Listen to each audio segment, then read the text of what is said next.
Welcome to XBI Podcast.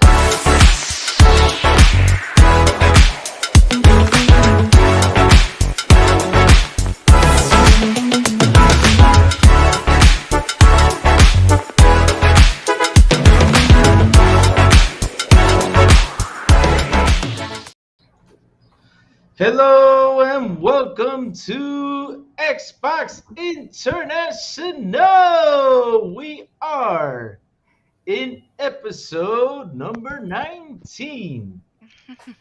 I am your host, the crazy one, the most handsome guy out there, Crazy Louie. How is everybody doing today, chat? I hope you all are here to enjoy the show and stay, and I hope you all are doing awesome. But hey, today we have a special and awesome guest. And so, guys, give me a second. Hold on. Let me bring in this microphone real close because we got to make this real special. So, now, introducing one of the most passionate and charismatic game designer of Brass Lion Entertainment, co-founder of Latinx in Gaming. She is also 2020 Game Awards Future Class Miss and soon to be Mrs. Elaine Gomez. How are you doing? And welcome to Xbox International. Hi. Thank you so much for the really nice intro. Oh, you are so Doing welcome. good. You're welcome. How are you That's- all doing? Good. We're Oh, doing good, good. We're doing good. Good. we're Had a doing good week. Yes, we did. We did. And I- thank I, you. I did. You did? Oh, that's good. That's good. I had an awesome week. Yeah, I did. I had a fantastic long week too, but it was awesome. It, So, it hey. rained, so I didn't have to water the grass, so I was good. Oh, It's so the right. Yeah. Here we got the Sahara dust. I don't know what we're gonna do about it. So soon everybody's gonna drop down sick and a bunch of crap. But yeah, that's what happens here in my country. But hey, Elaine, thank you for joining us. We're going to have a blast learning and hanging out with you on the show. But before we start, let me introduce these two fantastic guys. Let me start with introducing first the one with the million masks, the beautiful bald man by choice, Mr. Silent Cypher. How are you doing, brother? I am doing fantastic. Thank you, Louie. No, I'm super stoked to be here this evening. I'm really happy that we were able to get Elaine on here. I was a little jealous the fact that you guys got to hang out with her back on the gaming lobby a little while ago. So I'm glad that I get to hang out and get to talk a little bit. And yeah, it's gonna be fun. It's gonna be fun. I haven't been playing a ton of games. I've been playing real life, messing around with work stuff. But I'm really happy that we're here this evening. And yeah, so let's get to it. All right, awesome. And now, let's go introduce the one who thinks the Celtics will win, which they are not, of course. The worst driver in Forza Horizon, also the worst shooter that has ever existed in Halo, Mr. Sao Blow. How are you doing, brother? Hi, hey, how are you doing today? Elaine, thank you so much for coming to Xbox International. Very excited to have you here. And, Crazy always has to bring his little comments, like always. Hey, None No, of it's none my of them are pleasure. true. None of them are true. None of them are true. Silent Cypher, we got proof, right? Yes, we do. Mm-hmm. I got I there's actually proof in Twitch. Remember we were playing Fridays? I got that all downloaded. You're good at Photoshop. I'll give you that. That's fine. Photo Photo It's editing. photo. Wow. You're throwing some Amber Heards now. Comment. It's Whoa, Photoshop.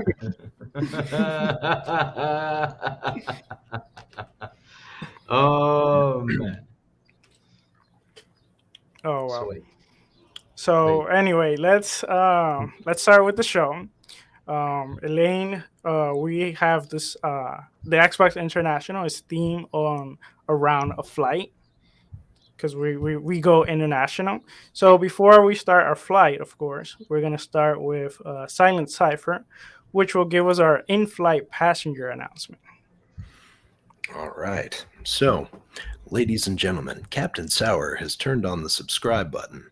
If you haven't already subscribed, please do so. Please stow your food and beverages next to your desk, underneath the seat, or in front of you. Please take your seat, fasten your seatbelt, and also make sure your seat is set back and you have hit the notification bell. We gently remind that smoking and drinking are not prohibited on this flight.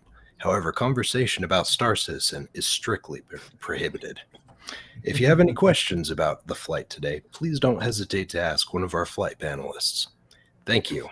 Back to you, Sour. You had to add that Star Citizen. Okay, I don't know what I you're got talking you. We should have had it right there, Code Veronica, but yeah. Okay, well now let's move to our next segment, which Crazy, I believe you got like a little song for us. What was it? A little song. It's time to get to know our Oh, guest. Oh man, I love that song. That song is fantastic. What do that you say? song Oh is my God. horrible. Let's go about. to Terrifying. let's go. Let's Wait, transition. Now I wanna hear it. Hey, give us a. Oh wait, before we start though, let me do a quick selfie right here. Everybody smile. Hey, go, yeah, let's go. Selfie. Okay, let's transition from a bad singer to someone who Yeah. actually likes to sing, and let's Yes. get to know our guest. But hey, I took a selfie, so yeah, let's go post it on that. We are live. Let's Y'all have some chose fun. violence today. Yeah. Always. Oh man.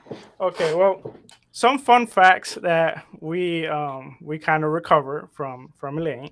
I know you love reading, you Mhm. love hiking, Yes. and you also love cooking, which our man Yes. Silent Cipher here also loves cooking. Oh, it's dope. Can you tell us what's your favorite dish? My favorite dish, like my favorite dish to cook or my favorite dish to eat? Let's hear Both. both of them.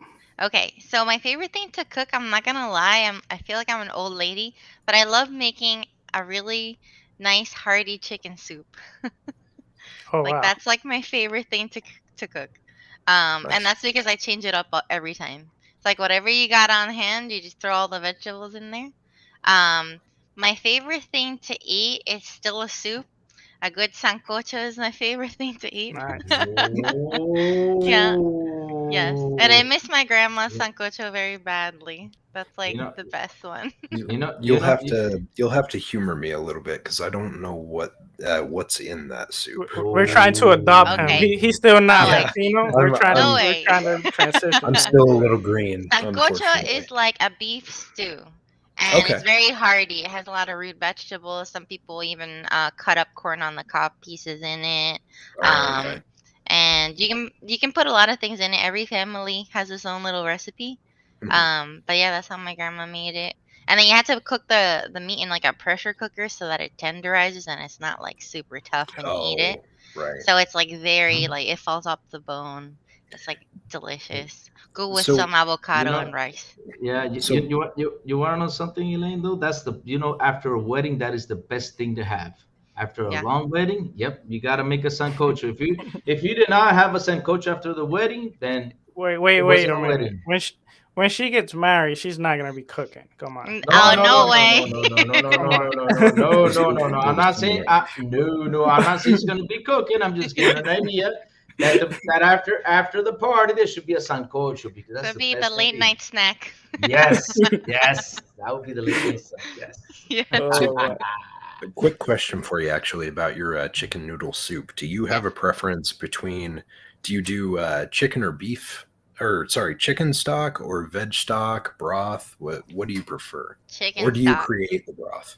Yeah, I don't create the broth unless I have time because it Sure. just takes a while to It get does. it. It does. So and sometimes I even cheat a little bit and I'll buy like the rotisserie chicken from the supermarket and I'll shred yeah. that and Yeah. I'll use it in the soup instead of like boiling my own chicken and shredding it myself because that also is really time consuming. Yeah. it is. So here and there, right? Like every version is different because Oh, yeah. sometimes you got time, sometimes you don't got time, but you still true. want to eat something good. So, Yeah. but yeah. And I don't put noodles in it because I like to control like what carb I put in it. So it's just like veggies, meat, and broth. Oh, okay. So And you then I add substitute. rice on You the don't. side. Okay. Okay. Hmm. That's Yeah. cool. That's a. I don't think I've ever had a chicken noodle soup non-noodle. So Non noodle. Yeah. that's It's an just like interesting chicken idea. broth. It's like caldo de pollo. Oh, Caldo. okay. Yeah, I Caldo. got you. Pollo. I Awesome. feel like I'm listening to two chefs right now. You know, man, I It's am good though. hungry. I am hungry. Caldo de Okay. pollo. All right, crazy. Okay. I'm about to go eat now. Dang. Yeah, we're making crazy hungry. So we talked about some of the things you love. Yeah. Now, let's talk briefly about some of the things you fear. You fear heights and birds. Yes. So I I got know you have an story. experience with birds. Yes. Can you tell us that? Yeah. So I was born and raised in Puerto Rico, and in our capital city of San Juan, there is a park called Parque de las Palomas, which means Pigeon Park, and it's a landmark. So a lot of tourists go there, and it's just not an important place, but it's a place that you go to. And I remember we were in kindergarten and we had a field trip down to San Juan, and a whole excursion. They had a whole like tour plan for us, and one of the stops was to go to Pigeon Park, and they gave us bread, like just like Wonder Bread like slices, and we cut them up into pieces to feed the pigeons. Mhm. And those pigeons are aggressive. Yes. And I didn't know that, I had it in my tiny little kindergartner hands, a big loaf of bread, and you're supposed to like hold it and like chuck it right away from you. Yeah. But I decided it would be a really good idea to open up my hands and just have a whole flock of Oh. what seemed like an army of pigeons just Mm. pecking at me and flapping their wings at me, and it was terrifying. And ever Oh, since that day, I don't like birds. I Wow. stay away from them. Oh Lord. That's fair. I can't blame you there at all. It was a I have a- traumatic experience. Yeah, I have a cousin that had a similar experience, but she had it with balloons, where she was in like Really? a Oh. birthday party, and like a lot of balloons started like blowing up next to her, Oh, and she and she freaked was out. little. Yeah. Oh, that stinks. My brother had that experience, but not with balloons or anything, with clowns. So, Oh. I don't know what happened with the clown scaring him, but every single time he was around a clown, he would just cry like a little kid. Even like when he was a little bit older, he was just traumatized. Wow. Well, something else, I was aware of is that you love collecting old games and old consoles, Yeah, and that you have a TurboGraf 16. 1600, right? I think Six- something like that. I don't know. It was given to me by a friend because he was gonna throw it away. And he's like, "Do you want this piece of garbage?" And I was like, "Yeah, I'm sure it's not a piece of garbage, and I'll take it." So it's in my closet. I haven't even turned it on since he gave it to me, to be honest. But I have it. And I know I could sell it for money because it's in good condition. Yeah. But I have like all the PlayStations. I used to have all the Xboxes, but I stopped after Xbox One. And like most of the Nintendo consoles except the Wii. So Okay. I have my old Game Boy Color still, my Game Boy SP, the one that Oh flips. yeah, the advanced. The Yeah. one Yeah. Yeah. Yeah, I have all of those. I just like to collect those like pieces of like my childhood, and also just like a piece of like game history. And at any moment, if I want to play a game, like they all work.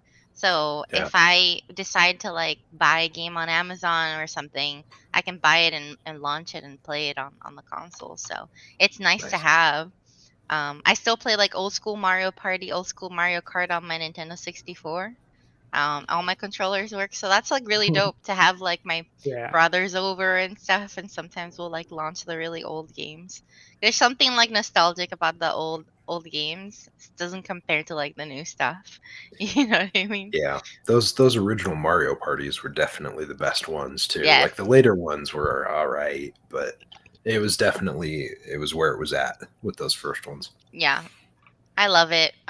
So yeah, and I like horror games, so I started collecting like old like PlayStation 2 titles. So Mm. I got like Final Fantasy, Fatal Frame. I got like the old Silent Hills, and they're still like packaged in like the plastic and everything. Like I haven't even Oh, cool. opened them. Uh, That's awesome. Because I don't know if I want to just keep them as a collector's like edition, you know what I Mhm. mean, or if I actually want to play it at some point. Um, yeah. So that's what I like to do. I haven't bought anything old in a while though. Definitely, it's been a hot Did minute. you play Resident Evil? Yes, I played a lot of Resident Evils. The first one? The very Mm-hmm. first one, I think I have a copy of it on N64, but I don't think I Ooh. ever finished it. I only like Alright. fired it up for like an hour or two. Because then you start comparing, right? Like now that I know Resident Evil, like the most recent one, right? There's what was it? It was the Resident Evil 8, Resident Evil 7. No, Village was 7. What's the Hey, most recent one? It was just called Resident Evil A 8, right? A hey, A hey, Village, Yeah. Village. right? this A village, Village. yeah. Village, Um, yeah.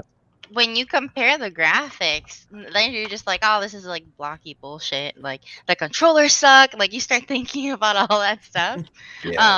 So like it kind of like makes me not want to play sometimes, to be honest with you, just knowing just how crappy everything used to be.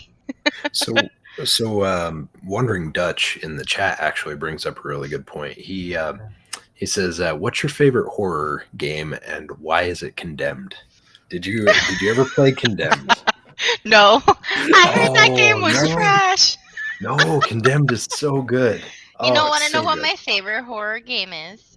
What's up? Well, if you talk about like favorite horror game that I have ever played, Mm, I have a really big soft spot for Amnesia: The Dark Descent. Because it was the first game where you couldn't do anything but was run. right. And it Yeah. was like really exciting for me to see that because it's like, where do I hide? Where is it? I can't see the monster. I can hear the music. This is terrifying. So I Right. really enjoyed that one a lot because it was so different from anything else that I ever played. But recently, if it's horror, I guess you could call it horror. I played Dead by Daylight a lot. Oh yeah. I enjoy it Yeah. a lot. So that's what I've been playing recently. I used to play a lot a few months ago and I kind of stopped for a little while. But this weekend I started playing again, Oh like wow. all night, like 5 or 6 hours straight. Oh, that's We were awesome. Yeah, playing that we were this playing on Friday. Friday. Yeah. Oh, nice. Yeah, I Yeah. enjoy it. It's a lot of fun. Cause you never know like what killer mix you're gonna get, and you know when I you're with got another players, it's like sometimes you get a crappy team, so everybody dies quick. So, I got but it's I super got fun. I got my revenge on Starfield because I picked Pinhead and I love Pinhead, Yeah. especially Yeah. Yeah. especially with this Hey, change, man. Crazy Oh Louis man, decided to that's so use the much fun. cheapest character that is broken No, possible. he is not the Oh, cheapest. You, 100%. you know, Yeah. you no. You know that Pinhead Using is one of the using a deadliest characters character of all time. using a character that deserves to be nerfed and hasn't yet by a dev does not It's make it a fair it's character. they can't nerf it because again the chains come out of nowhere. Then Pinhead comes up and he's like, "I Mm, have got your soul." You know how Pinhead is. yeah. So Yep. yeah, that's his power.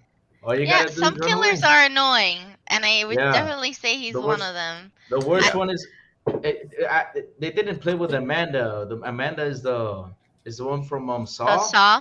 Oh my God, that's the worst one. If you thought Pinhead was bad, I know Amanda she's is worse. annoying. Yes, because Yeah. she puts that mouse trap on your head, and if you don't solve that, you're dead. Yep. It's worse. It's Yep. worse.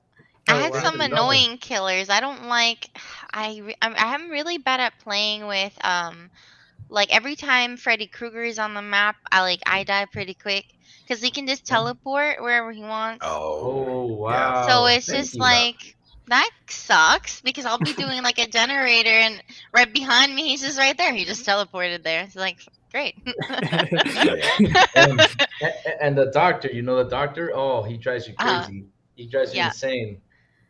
I think That's the another one. other one that I don't really like is the one from Texas Chainsaw Massacre.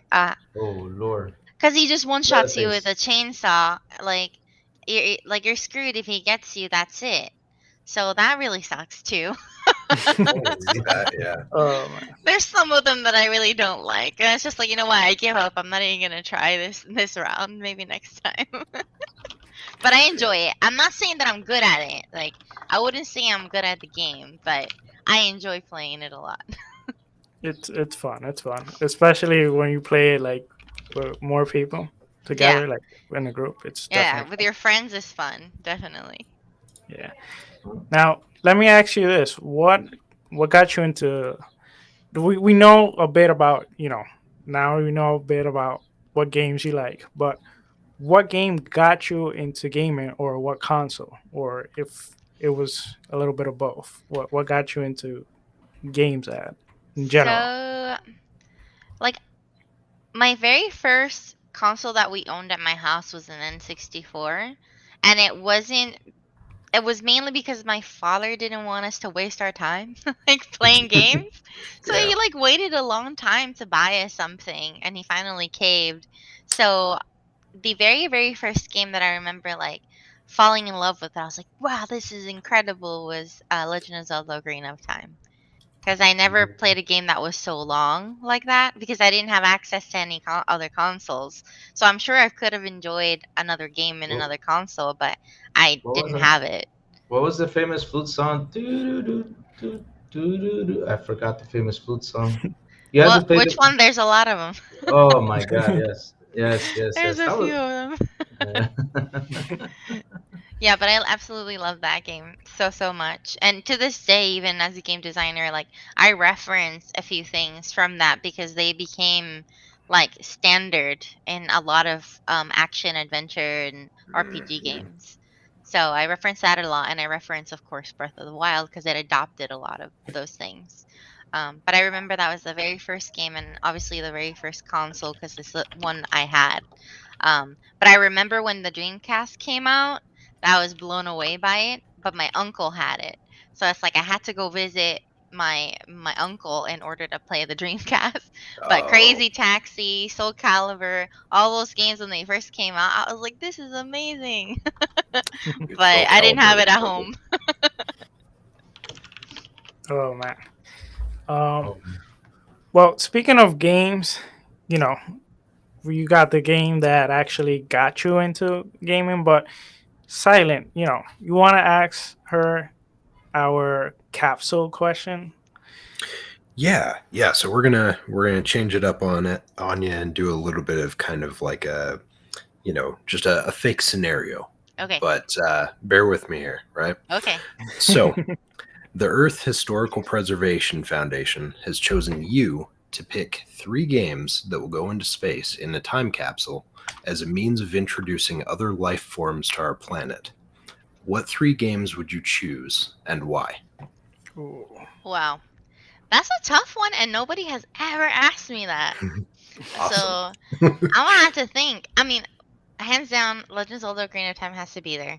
I think Okay. there's a lot that, even though there's fantasy in there, because there's a lot of biomes. There's water, and there's a forest, there's a desert. So I feel like it's representative of like our planet, right? That there's so Mhm. many different places, and they all look different and feel different and stuff. Yeah. So I think I would choose that one. But man, for other life forms, there's so many games that are like, if an alien were to watch, it'll be like, wow, really? That's how you feel about us? You know what I mean? Like They're destroy being all humans offensive. or something. So it's like, I feel like yeah. I can't pick Dead Space. I can't pick like Doom. Yeah. I can't pick any Yeah. of that stuff. It'll be like, damn, like I'm offended. Um, Mhm. but oh man, you know, I haven't. I don't like racing games that much. I'm sorry. But the new Forza, I think the maps are so Oh. beautiful Oh, that okay. I Okay. think I could put that in the capsule and be like, "Oh man, if you want to see the beauty of Earth, You um you there you almost go." got you almost got Yeah. Silent to Yeah, you're unfollow you. He almost unfollowed you. you're forgiven. You're Yeah, forgiven I'm because forgiven. I'm forgiven. you did say that the biomes are really I would awesome in say there, so that I'll give you too. that. Yeah. And I think if if you wanted to, if I wanted like some extraterrestrial life to like understand human emotion, I think I would go to the one of the saddest games that I've ever played, and it's a very real game. It's called Bat Dragon Cancer. I don't know if y'all have ever heard of it. Yes. It's an independent game, and it's about a dad or a family going through the process of their child having cancer. And I think if you really want to be in touch with like human emotion and understand grief, understand love, understand what you go through in something tough like that, I think that was a very beautiful game. Um, and yeah, I think those would be the three that I would pick, to be honest. They're like all over the place, huh? No, I mean that's the thing, right? Is like if you're sending out only 3 games, and so you're trying to like encompass everything that you can. That's a good way to do it. Yeah. I would say you tug on different heartstrings, emotions, and just bring something interesting to the table for it. Yeah. So going along the line with some of these different questions, some of these random ones, we're gonna do the 4 C's with you as well. Are you familiar Okay. with this little Only this this. little experiment? I only know some C's about diamonds, so I don't know anything. Okay, okay. Well, these ones are easy, but we're gonna start first with your favorite car. My favorite car. Ooh. I have two favorite cars actually. Can I share both? Okay, maybe Okay. it's not so easy. So it's not easy. So I do like sports cars because I grew up in a house where like my uncles, my grandfather, they're all like into cars and like racing, and my grandfather was a mechanic. So like I was always around like muscle cars or like old nice cars and nice sports cars. Nice. Yes. So yeah. Muscle, So muscle. my my dream car when I was a teenager, when I saw it for the first time, I was like, I want that car. It was the Acura RSX. Oh yeah. Yeah. And I finally was able to like buy one a couple of years ago. It was old, obviously, because it was from the early 2000s. But I had it for 2 or 3 years.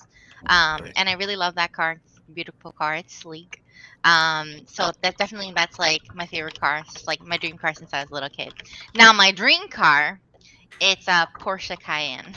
Oh, okay. Yes. Yeah. I really like the So, Porsche Cayenne. I like the shape of it. do you? Yeah, I really enjoy the Okay. shape in the front and in the back, and I like that it's a crossover SUV. So it's something in Yeah. between that like smaller car and like a big SUV. So Sure. yeah, and I That's specifically like a gray color. There's like this grayish blue color that it comes in that yeah. I don't really see anywhere else, and I like that one. But yeah, that's me, That's the bougie one. you caught me off guard a little bit with Oh that yeah. being the Porsche that you were going to choose. I would have Yeah. I would have pinned it as like a 918 Spider or something like that. No. All right. All No, right. no, no, definitely not. Okay. But yeah, I just really like them. I've liked them for like years. Ever since I saw that very first one, I was like, "What is that car?" And I called it a Porsche. And my brothers would be like, "Oh, like you don't know anything about cars. It's not a Porsche. It's a Porsche." They were into Oh, like Porsche. Formula One Oh, racing and stuff. Lord. Yeah. I was Very like, very "Okay, much. sorry, Yeah. my bad." Okay. Well, so Porsche. going on to the next one. This one's going to be a change of pace. But what's your favorite cereal? My favorite cereal. Oh man, Captain Crunch. I was gonna say cinnamon I toast wasn't crunch. asking you, Crazy. Cinnamon toast crunch is the best. CT Crunch for the win. Yeah, I For real. 100%. I'm there And with the you. best part is when all the cinnamon and sugar fall off in the milk and it actually tastes Yes. delicious. That's Yes. my wife's actually favorite cereals. Is cinnamon It's toast so crunch. good. I Yeah. love sugar, cinnamon, anything. Put that on Oh yeah. anything and it's delicious. Oh man, cinnamon sugar toast as a kid, right? Yep. Just a little bit of butter, some Yep. cinnamon sugar, and Exactly. some white bread, and you're done. Yep, So exactly. good. That's why I like churros. I like cinnamon. I like Oh, snickerdoodle churros. cookies because it's like the same thing as cinnamon Yeah. and sugar. I like the coffee cake with like the crumbly cinnamon Yes. sugar on top. I Yes. like all of that stuff. Yeah. Those sweets will be the death of me, I think, Yep. because yeah, I Same. have too much of a sweet tooth for those cinnamon ones Yep. as well. Yep, Even yep, yep. even just a good horchata. Yeah. When I can Love get horchata. one, it's always Yes. good. Okay, cool. Mm. Well, so we're gonna change on you a little bit again. What's your favorite cartoon? My favorite cartoon. We're bouncing all over the place on these I questions. know. So when I was little, we watched a lot of Cartoon Network instead of Nickelodeon. So I'm gonna be partial to anything on Cartoon Network. But I used to Okay. love the Powerpuff Girls. Powerpuff Yeah, Girls was the pretty good Powerpuff for us. Girls, the Yeah. Samurai Jack, Courage the Cowardly Dog. I liked all of those. And of course, Yes. like the 90s animes like Sailor Moon, Yu Yu Hakusho. Oh, Um, nice. yeah, I mean Mobile Digimon Suit and all that stuff Gundam. too. And... Gundam. Evil Gundam. by moonlight. Yep. There was Zoids too. Daylight. Aw. I liked all that stuff. Yeah. Okay. Okay. Toonami. Yeah. I'm a Toonami fan. Toonami. Yeah, Late me at too. night. Oh, Late Yeah. at night, yeah. Toonami, right? Toonami Yeah. was- Yeah, yeah. God, Yep, hell man. yeah. You're Actually, bringing me Sab, back. I saw on my timeline, like literally yesterday, somebody posted a picture of Reboot. Do you remember that show? Oh wow, reboot! Wow, Yes. yes. I used Oh, to like that Lord. one too. That was the first like 3D TV show, pretty much. It was so good. Oh, yeah, it was. Yes. Oh, I Lord. even like the little clips they used to do with the Yeah. robot from Toonami. Yep. Yes, they're so good. They were so good. Yeah. Yep. That's my jam. Cartoon Network was my jam. Yeah. No, that was the thing, right? It was like at that point in time, Nickelodeon was kind of geared a little bit to the younger kids. Cartoon Yes. Network was more of that like young but like early teens at the time. A lot Yeah. of that Dexter's Laboratory, that constant Yes. frustration between siblings, all that stuff. Yeah. Yeah. Yeah, definitely. That was good. It was All right. Well, so then the next one I have, hopefully it'll be an easy one for you, but what is your favorite color? My favorite color. Actually, I'm between two, but I really love pink. I mean, I was so much about to pink stuff. say, yeah, My I was about to say keyboard- maybe the My chair. keyboard is pink. Oh, nice. Oh, even the keyboard. Is that nice. the My Razer one? Xbox. Yes, this is the Razer Nice. like pink quartz edition. I actually have my friend who works at Xbox, but got me this custom one with my gamer tag on it. Oh, nice. cool. That's awesome. Nice. Yeah. You seen the new one? The hot, is it hot pink, right? I think. Yeah. I think so. Yeah, is that like Yeah. the advanced controller or something like that? I collect them. I have like another Xbox controller up there that I haven't even opened that was just given to me, but it's a Nice. basic one, so it's just like why even use it? I'll use it if one of my pink ones breaks or something. Sure. But yeah, I love pink, but it's not a hot pink or magenta. It's like the really like pale type of Yeah, it's pink. like a light pastel. Yes, Yeah. yeah, that's the pink color that I like a lot. And I don't know why, because like I'm a metalhead and like covered in tattoos. Like I wear black all the time, but like here I am with like my pink water bottle. Hey, there's nothing wrong with it. I bring my femininity sometimes. I'm gonna be honest. When I first invited you to to the gaming lobby, and I saw your picture and everything, I saw the tattoo, Yeah. and I'm like, and then when you came to our show and you started talking, I'm like, wait, is this the same person I saw in the picture? Because she has like that nice like angelic like voice, like like That's so innocent. funny. And then But death and then when metal. you see her, you're like, whoa, she's like Yeah. hardcore heavy Yeah. metal. Yeah, definitely. Like people get intimidated when they first meet me because like I'm like with all of these tattoos, like always usually wearing black, and I have this resting face, you know what I mean? I'm not very approachable sometimes. I but get the same thing. When you I've open heard me that up, too. I'm really sweet, you know. It's just I get- sometimes you have to guard yourself, you know what No, I mean? I get you. I get the same thing. I've had a lot of people tell me I've got a resting face, and I'm like, well, thanks. I love Yeah. you too. Exactly, right? It's just like when I'm Um, minding my business trying to do stuff, like I'm not trying to like be like approachable, like just leave me Yeah. alone. But like Yeah. if I'm in a setting where like we are talking and it's social, then like yeah, you can talk to me. We're like let's grab a drink, let's get grab some grub or whatever Totally. and like chill. But sometimes you don't want to be spoken to and you're trying to do your groceries and just get home. You know what I mean? Yeah, Yeah. you're in the zone. Your only goal is to get from A Exactly. to Z and get Just done like as in quick and as out. possible. That's Yep. it. Yep. I'm trying to get from point A to point B, and like you're an obstacle in my way. Like, for 100%. sure. Yeah. Awesome. Well, hey, thank you for humoring my shenanigans with a few of those Oh, of questions. course not. No, it was really fun. Thank you. Yeah. Sour Blue, I'm going to throw it back to you. Well, quickly, another thing that actually intimidated me a little bit about her was if you Okay. guys see her resume and you see everything she's working Oh. around, Yeah. that's kind of scary. Which we're gonna get into more of that real quick. We're gonna get into her development side, and also she's a co-founder at Latin in Gaming. But before we jump to that, to conclude with her background and getting to know her, we are going to go with crazy, which he has some crazy questions, which I'm scared what he's gonna ask. Oh, I got some nice questions today to ask. But before I ask those awesome nice questions, let me do a quick shout out to that beautiful chat. Let me grab my microphone and put it close to me because I like to sound sexy. First of all, first shout out goes to hello, Mr. Dark, and thank you for being with us here, Mr. Tony Grasso. How are you doing, brother? Going down on the list, going down on the list. Our brother Wandering Dutch, how are you doing, sir? And thank you for hanging out with us, even though I know, brother, you are tired from work, man. Damn. Also, I see my shovel brother, Mr. Stuffy Sean. How are you doing, Stuff Sean? I can't wait till this Friday for me to beat you in Forza again. Oh. Well, he actually won last time, so yeah, he kicked my Yeah, butt. he's no slouch. He's no slouch on that game. Yeah, he'll smash you against the wall. He doesn't joke around.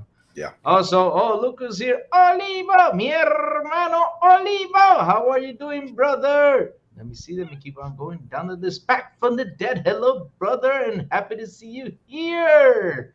Going down, going down, going down. Let me see who else is here. Barely making rent. The man who barely makes the rent. All right. How are you doing, brother? Hope you made it for this month. Jeranai Peter, hello, hello, and you are welcome again for that code. And you too, Tony Grasso, and you said thank you for the code. You are welcome, brother. Seriously, you guys are welcome. Let me see, going down, going down, going down the list. All right, let me see who else, and I think that's about it. So now it's time for the Crazy Louis questions. All right, let me start with something. Since you like horror games, Miss Elaine, if there was a game of the movie Birds, would you play it? Of the movie Birds?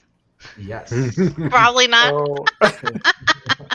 You wanna play especially with her fear. I don't You think wanna that's play? one she Hell would no, do. especially if it was in VR. No thanks. No, if it was VR, the movie Bird. But if they gave you a shotgun, though, would you play? Maybe. Maybe. Because I asked you since you played Resident Evil, when those birds came jumping in those crows, what did you do? Did you run for your life or did you scream and throw Yes. the controller? Oh yeah, definitely. Definitely run for my life. Oh, but did you scream and throw the controller too? I don't No? remember screaming and throwing the controller. Oh, but when you saw it. Also, since you are a metalhead, like you said, tell us about that. I mean, you were all black and that. So tell us a little bit about that. What you like metal? You like rock? You like that type of music? Yeah. I like a lot of the it's a genre within a genre. So I don't Yeah. like just like Metallica and AC/DC and stuff like that is cool, but I'm like beyond that. I like the screamo stuff.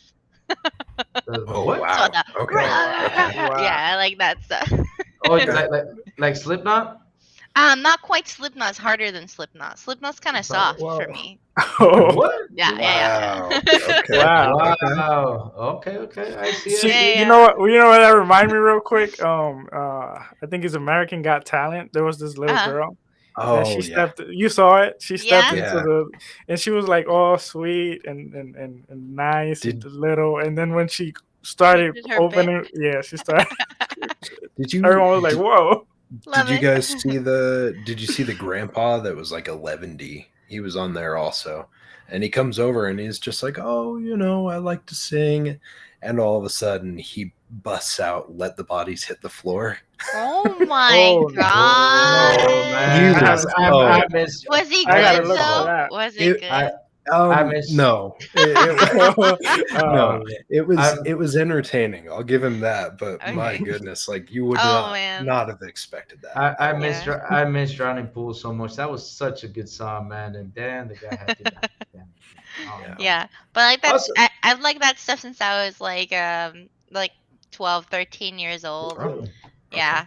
So it's been a long time. I started with like softer rock. Like I started with like Linkin Park, System Yeah. of a Down, Korn, I Yeah. love Linkin stuff Park. like that. And then Yeah. I started discovering like the harder, like heavier stuff and going to concerts and shows and like meeting people. Like I was in that community when I was like 17, 18, 19 years old, like going to different shows, knowing like local bands and things like that. That was a lot of fun. Nice. So yeah, I just kind of stuck with it. That's the genre that I gravitate towards. So like I'll be developing like my game engine and everything, and in my headphones like people used to make fun of me before the COVID, like in the studio, because I would have it loud so people could like walk by and like hear it. Oh, But it's funny. It's funny to hear people be like, "Wow, like it's like 10 a.m. and Elaine's listening to her Yeah. metal." Yeah. Yeah. That's Like that's I how love it. That's how I used to wake up in high school back in the day. I used to pop in that Metallica, man, and that what got me fired up. Listening to Fuel. Oh man. The good old days. Also, one last question. For your wedding first dance, would it be merengue, salsa, bachata, or reggaeton of Daddy Yankee? Oh, Hmm. Daddy Yankee. Oh man, it would have to be a salsa or merengue for sure. For sure. But we would have to get my partner to learn it first. Really? Oh He man. doesn't. He's not a good dancer. I, I, I'm, ta- I'm I'm, calling ta- you I'm, out if you're I'm, ta- watching. I'm taking dance classes, and yeah, It's not it's hard. easy. It's not easy. No, But I no, tell no. him if you can have hand-eye coordination with your controller, so the precision accuracy to like shoot at things and move stuff, like you can do it with your feet too. Yeah. No, I mean, oh man, oh man. I mean, I'm learning how to dance these days, and it's way, oh my god. Like in the class I'm doing, I do bachata first, and then salsa. Salsa, I can't do salsa. Merengue, I'm cool with merengue. I'm Well, getting merengue it. is easy. Come on. Yeah, I'm getting it. Hey, Sarablo, remember, I lived in the south of the states for a long time, and my thing was hunting deer and stuff like that. So yeah, so so that was my thing. But hey, let me do so. Oh, let me put this back right here, and I am done with my questions. And now it's back to you, my brother Sarablo. Okay, so we're back on track again. There was some turbulence in the flight. Mhm. So let's pick up back where we left.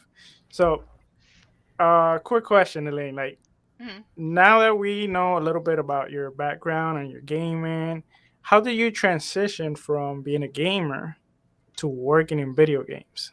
Like, how did How that did I happen? transition? So to be honest, I never knew that you could get a job in making games because it was not some information that was ever like shared with me, or I never met somebody that worked in games, so I just didn't know. Um, but when I went to college, I was studying like engineering, and I took some programming classes and stuff. So I spoke to professors that were kind of in that like area of study, but didn't actually make games for a living or anything like that. And that's kind of like what got me interested. So I changed my major from engineering into like computers, like information technology. And in that track was where I met one of my professors who he did all the video game courses in our college. So I took all his courses, and his PhD was in like game studies. I didn't even know you could get a PhD in that stuff, but he like analyzed games like and wrote like big papers and books on it, and I was like blown away by all his like like credentials and all the cool stuff that he was doing. And we talked one day. He's like, "Hey, Elaine, like, do you want to ever get a master's? Do you want to get a doctorate? Like, what do you want to do after you graduate?" And I was like, "I honestly have no idea because I don't see myself going into like a company and doing like IT support or something like that." I was like, "I'm gonna be bored. Like, I know I'm creative. I know that there's so much more that I could do." And he was like, "Okay, well, there's a program that I could recommend you into. If you're interested, do you want to apply? And I'll send in a reference for you." And I was like, "Sure. Like, what do I got to lose?" He gave me some details. It was like a summer program at another university in Pennsylvania. I graduated from a university in New Jersey, so it was pretty close by. Um, so I got accepted into that program by his recommendation, and that's where I learned like game development and game design being like a master's like degree or a doctoral study that you could do. I met another girl that she had just gotten accepted into a university program to do her master's in game design, and like we talked for like an hour or two. I was asking her all these questions like, how do you get into that? Like, do you have to know how to design games to get in there? Do I have to read, any type of books and stuff to like get prepared? Like, what do I do? And she gave me like a list of information, and she's like, "I think you would do great. Like, just apply and see how it goes." So that's exactly what I did. And like she inspired me, and like my professor inspired me, and that's kind of like how I transitioned. I just didn't know that it was possible. I enjoyed playing games. I like playing games, but I didn't see it as my job ever. Sure. And I have met other developers who knew since they were like 5 years old that they wanted to make games. I wasn't one of those people. I didn't know until I was like 23, 24 years old that that's what I wanted to make a living out of. So yeah, I just went to school again essentially. I learned everything. I met a lot of people, and I was very lucky that my school was in Los Angeles in California. So I had access to the industry. Yeah. Both big companies and indie developers, and I could really ask questions. I networked and met a lot of people. And that's how I kind of like made my way and got opportunities and things like that. So that's how I transitioned. Like it wasn't just like I always knew all my life that this is what I wanted to do. Like not at all. I wanted to be a doctor. So here Wow. I It's a am. drastic Way path different. change, right? Yeah. Imagine Yeah. how my parents felt when I Yeah. was like, "Hey, I'm gonna go back to school to study game design." They're like, "What?" They're I like, "That's a feel hobby. you. That's not a job. Like, you're gonna be a starving artist. You're not gonna have money to do this and that. Like, we Yeah. can't help you with your life. Like, what are you gonna do?" I was like, "Just trust me." And yeah, that's what I ended up doing. And now they're super proud, right? Now they're like, "Oh, look at my daughter at the Game Yeah. Awards," or "Look at my daughter in It's this article." It's just like, it, 4 years ago, you didn't give a crap yeah. about me. It's that early window where they're like, "Oh God, I don't think this is ever going to work out Yep. for him." But then it's like once you show that you're able to like put down the roots and you're able to actually expand into that and make it a real thing. Yeah, Right. yeah, I don't know. Parents and video games, it feels like it's never fail. They're always like, Yep. "Yeah, that's not going to be anything." Right. But like you Exactly. said, here you are. So that's Yep. awesome. Yep. But I made my way. Like I fought to be here. I Mhm. did what I had to do. Because some people just think that it's just gonna fall from the sky. An Yeah, opportunity is yeah. just gonna come, and You got to it'll work work out for for it. me. It's like you gotta work for it. You gotta put yourself out there. You gotta learn a lot of stuff, even stuff that you don't necessarily like, and even Mhm. stuff that may not be directly related. But it's still helpful Yeah. in your learning process. And I always tell people because I have also taught game design at this point to little kids and to college students. And I always Right. tell everybody just because you enjoy playing games does not mean that you're going to enjoy making them No. because Yeah. it's so frustrating. Like Mhm. it's an incredibly hard job. And it's constant like dealing with a game engine and things breaking apart and like having like a million problems and only one solution, or sometimes you don't have a solution and you have to wait for Yeah. somebody else to make that decision, and it's a lot, and that's why it Mhm. takes a long time to make games. You know what I mean? And yeah, I've had like kids that I've taught 10, 12-year olds. They go in the game engine, they start making stuff, and they're like, man, like I don't know if I want to do this anymore. And it's Yeah. just like you only got a taste of 2 hours making a game. Imagine being on a project for 5 years, and it's like day Yeah. in day out every single day, and sometimes your hours are like really long. It's Yeah. a tough job, definitely. So I got a cool question. If you were to make an 8-bit game, like a simple 8-bit game, is it still as hard as making games like nowadays, or Even is simple games are hard, and it's yeah, not Mhm. it's not the program, it's not like it's difficult to implement and like put together. yeah, It's really hard to make a game good and to good, feel okay, good. That's the hard part, right? So I know about indie games. If y'all have played Journey, Yeah. that game is very artistic, right? And it took like a few years to develop. And I got the chance to speak with some of those developers because they graduated from the university that I went to at University of Southern California. And the character controller itself, they were building and working on it yeah, for the entire like 3 or 4 years that they were working on that game, and they were Yeah. changing it and redoing it. um, and imagine if it takes 4 years to really make a character moving feel good, imagine how much harder it is for every other piece of the game to Yeah. make feel good too. And that's why there's no such thing as a game that's perfect, because there's always going to be something that falls off the wagon, that is Mhm. just like, well, it works, but we don't have time to make it better. And then That's they patch it, and then they do the upgrades and all of that. that stuff.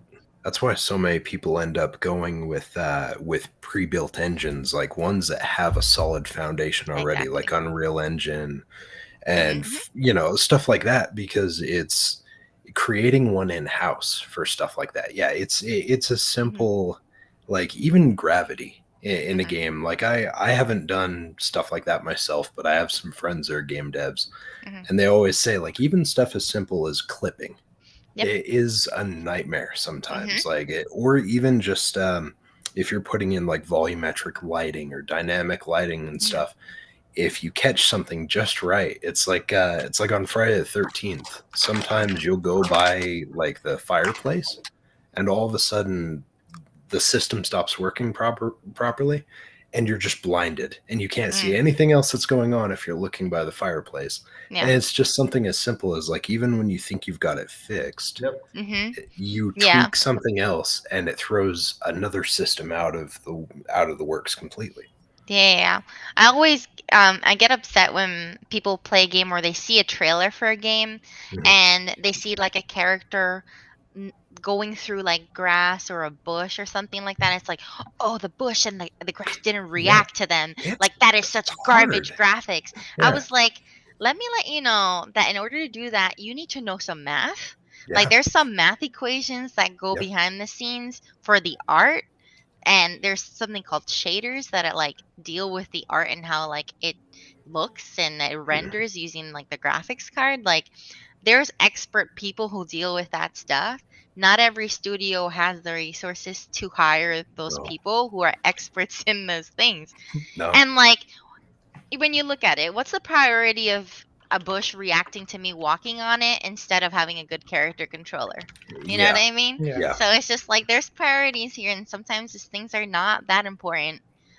And that doesn't make a game good. You know, you mhm, can have a beautiful environment. Oh my gosh, this bush reacts to me. But if you have crappy gameplay, it doesn't matter because you're not going to play the game. exactly, You know what yeah. I mean? So it's really funny to like just hear people argue about like the dumbest stuff on Yeah. social media. It's Well, just like it's if you all knew what we go through in the back yeah, end to make something work, like you wouldn't say exactly. those things. I, I'm Exactly. It's I'm like you actually said. learning it slowly. Yeah. It's It, tough. it's really easy to throw rocks when you've never Yeah. been in that process, for Yes, sure. for sure. People say, "Oh, how hard can it be?" Well, It can let's be sit pretty hard. down. Let's open up Yeah. the game engine and see if you can do Well, it. and it's like if you're humoring like Crazy's question, right, of like an 8-bit or something like Mhm. that, you have you have less systems that you have to work with. But at the same time, like if you start doing anything with physics, Oh it's my like God, no. because every single system that you add on to it adds the complexity just more and more and more. Yep. And it makes it likely for another system to break when you add the other items. It's But, it's Yeah, insane. well, just definitely. to give a brief idea, like right now, I'm learning controls. I'm doing the Unity course, and Mhm. I just did recently the it was like a car, Mhm. and there was a code for the so the car could move forward. There's also another code you had to make it turn, but then it was, instead of turning the right way, it was just sliding. So you had to tweak the code in order to make it turn, Yeah. Yep. and and that's how it is. Like Mhm. there's codes, and then you got to organize the codes, because if you don't organize it, then it's Yep. gonna be a It's mess. it's going to fail you usually too, because Mhm. if you don't have things organized, it gives you false readings on Yeah. when you try and actually operate the code. Yep. Yep. And then optimization's like a whole nother thing too. It's just Yeah, like, yeah, do you want your game to run at 5 frames per second? I don't think so, right? So yeah. they have to Yeah. go back in and make sure that everything's working properly and Mhm. cut back down on the code. And sometimes having a code running in the wrong place can chug your entire game, and you have to Yeah. like figure out where to move it. Um, so yeah, that's why it requires expert people who have been doing it for a long time, so they can Mhm. really give you direction of like, this is the best way to do this thing. Um, I've seen programmers turn like a script that is like 100 lines into like 15 lines, like just cleaning things up and optimizing things is incredible. Some of the stuff that they can do. Mhm. Well, a lot of this is kind of obstacles. So Mhm. speaking of obstacles, Wait, can oh, go ahead, can I? Grace. Oh, okay. There's a question from chat from Jedi Peter. He asked Elaine Gomez, "Do you prefer making games or teaching game design?" I prefer making them for sure.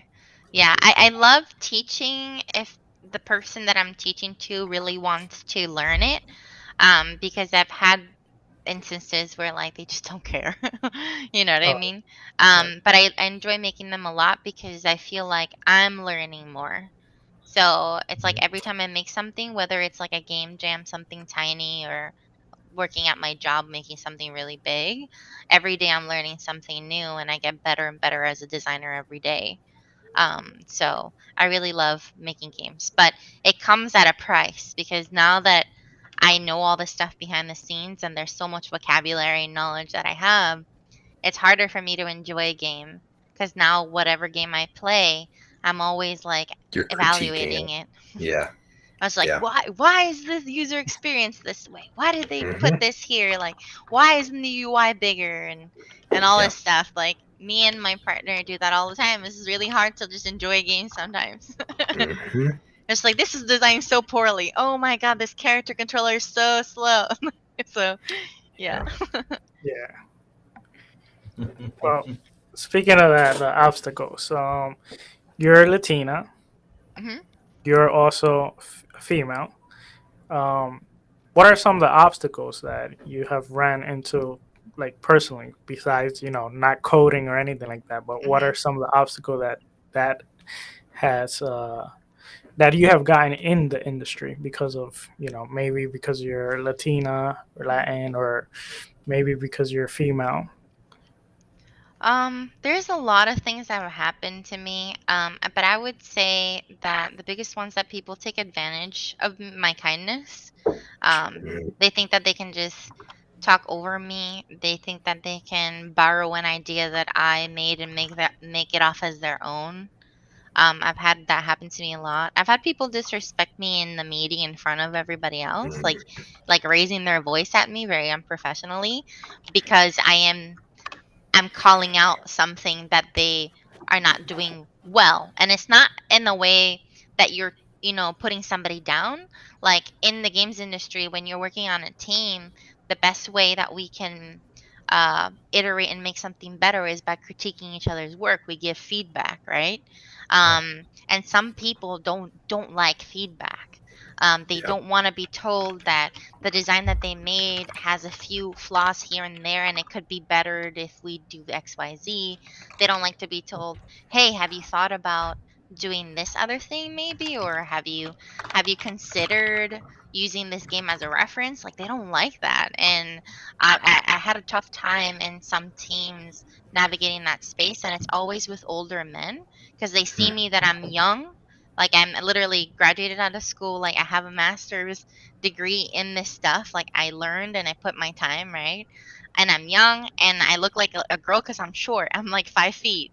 So, like, they see this little girl, like, say, "Oh, what are you going to tell me? You're going to tell me how to design? Like, I know how to make games here. Like, what do you know?" I had somebody tell me that. Like, I had somebody who is not a game designer. I had an executive tell me, "If you think that you can design games better than me, you are sadly mistaken." And I was like, "What games have you designed?" Like, nothing.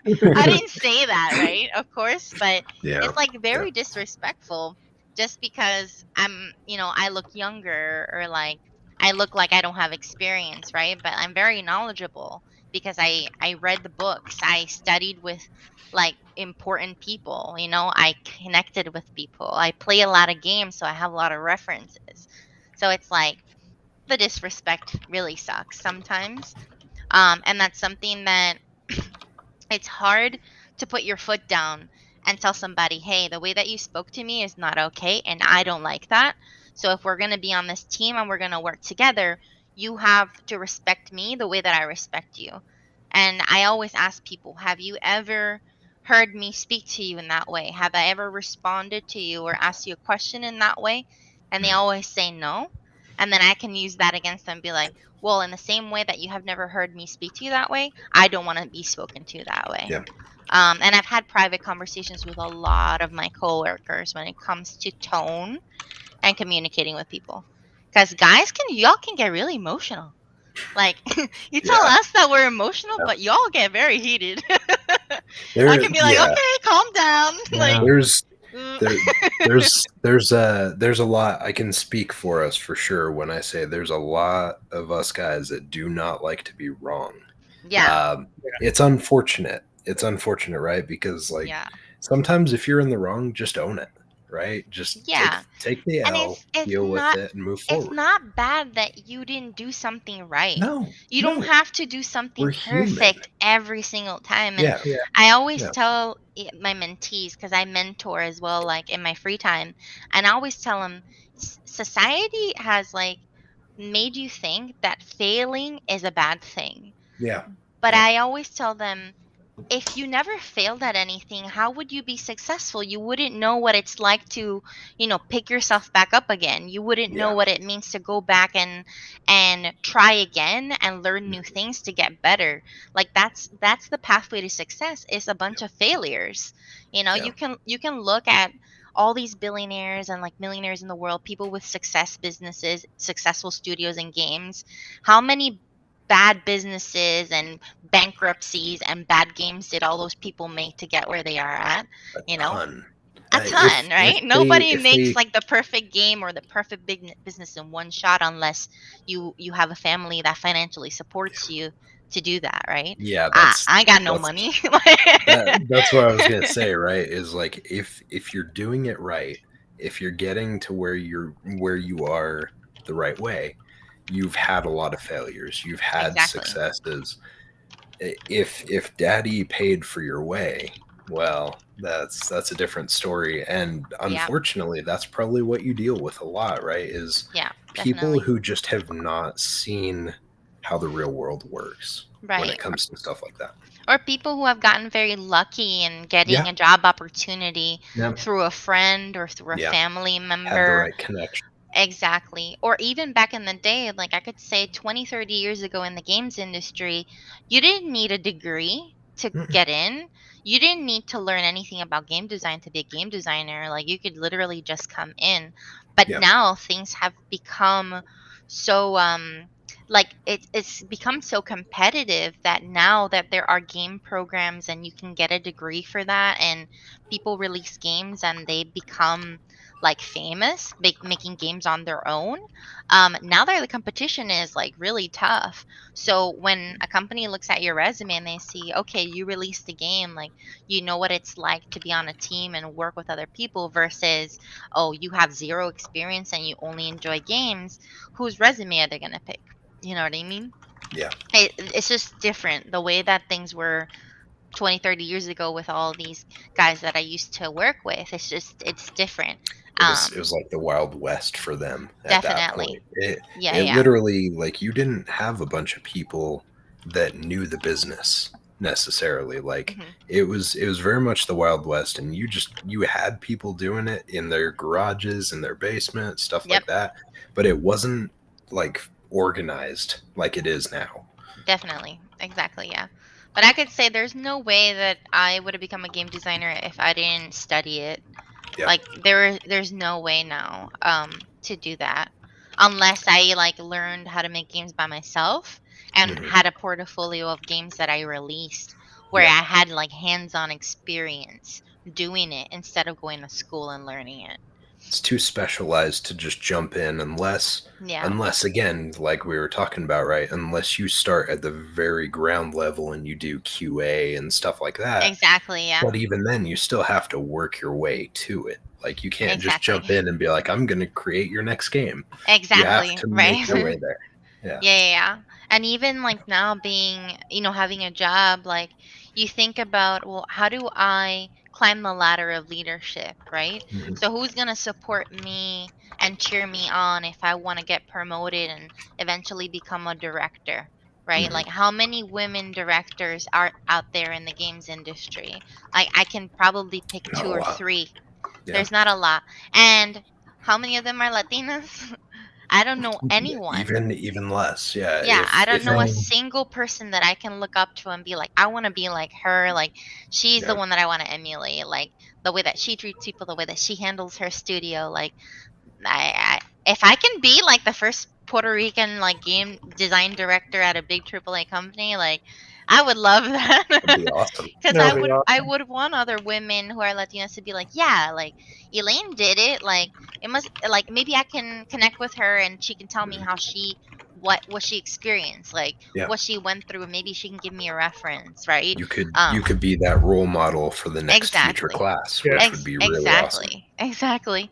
And people really they sometimes dismiss the power that it has for you to see somebody that looks like you make it and how that can Yeah. inspire other people. Like I have no idea how the lives that I have impacted. I don't know if I have. I hope I have. But I like you never know whose life you could change just to be Yeah. like, wow, like I know people who's like they like saw like an astronaut and now they want to do aerospace engineering because they saw the astronaut on TV and like they were inspired. You know what I Yeah. mean? So like it can be like the littlest things. But I'm always down for just inspiring not just Latinos and women, but like anybody. Like there's so many like little backgrounds that I can relate to with people. Like I know what it's like to grow up with not a lot of money and having to like pick yourself up by your bootstraps and like fight for your dream. Like I know Yeah. what that is. I know what it's like to move to a different country or move across the country to look for a job because there's nothing where you are at, you know, and like really like go into debt, and like try to Mhm. chase after your dreams. Like there's so many things that I understand that some folks just don't because they're lucky in the way that they were raised and the family that that they were brought up in. Yeah. So it's more than just like what I look like and what my gender is. It's also my socioeconomic background and all of those things come into play. So it's just like when you grow up like poor, right? And then you make it, you're like, oh man, I have to help everybody else who is like me because Yeah. they need to know they can make it too. Yeah. Because you're in this environment that everybody tells you, oh, like you can't do that. Like, how are you gonna get there?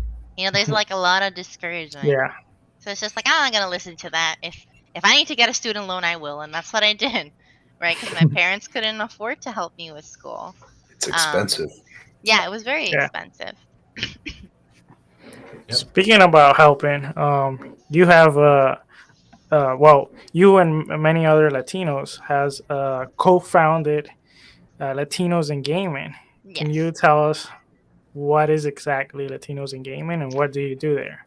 So, Latinx in Gaming is a nonprofit organization. So we are like federally recognized as, and we can fundraise money now to help our community. Um, but what we do is that we just created a really a digital community for people all over the world who identify as being Latin America, a Latin American, whether they were born in the U.S. or born in their countries. Um, just create a community for them to feel like they belong, they have support, especially within the games industry. So we have a lot of game developers from all over Latin America, the Caribbean, and the United States, even like Europe and Canada, because us Latinos are scattered literally everywhere. Yeah, yeah, we're everywhere. um, we have like Mexicans in like Japan, right? Like game developers in Japan who like connect with us in the community. Like it's really cool. But that's what we do. We just wanted to build the hub where people could gather around. We can share resources to each other, share job opportunities, and we create events. So, for example, in next month in June, we're going to have a digital career fair.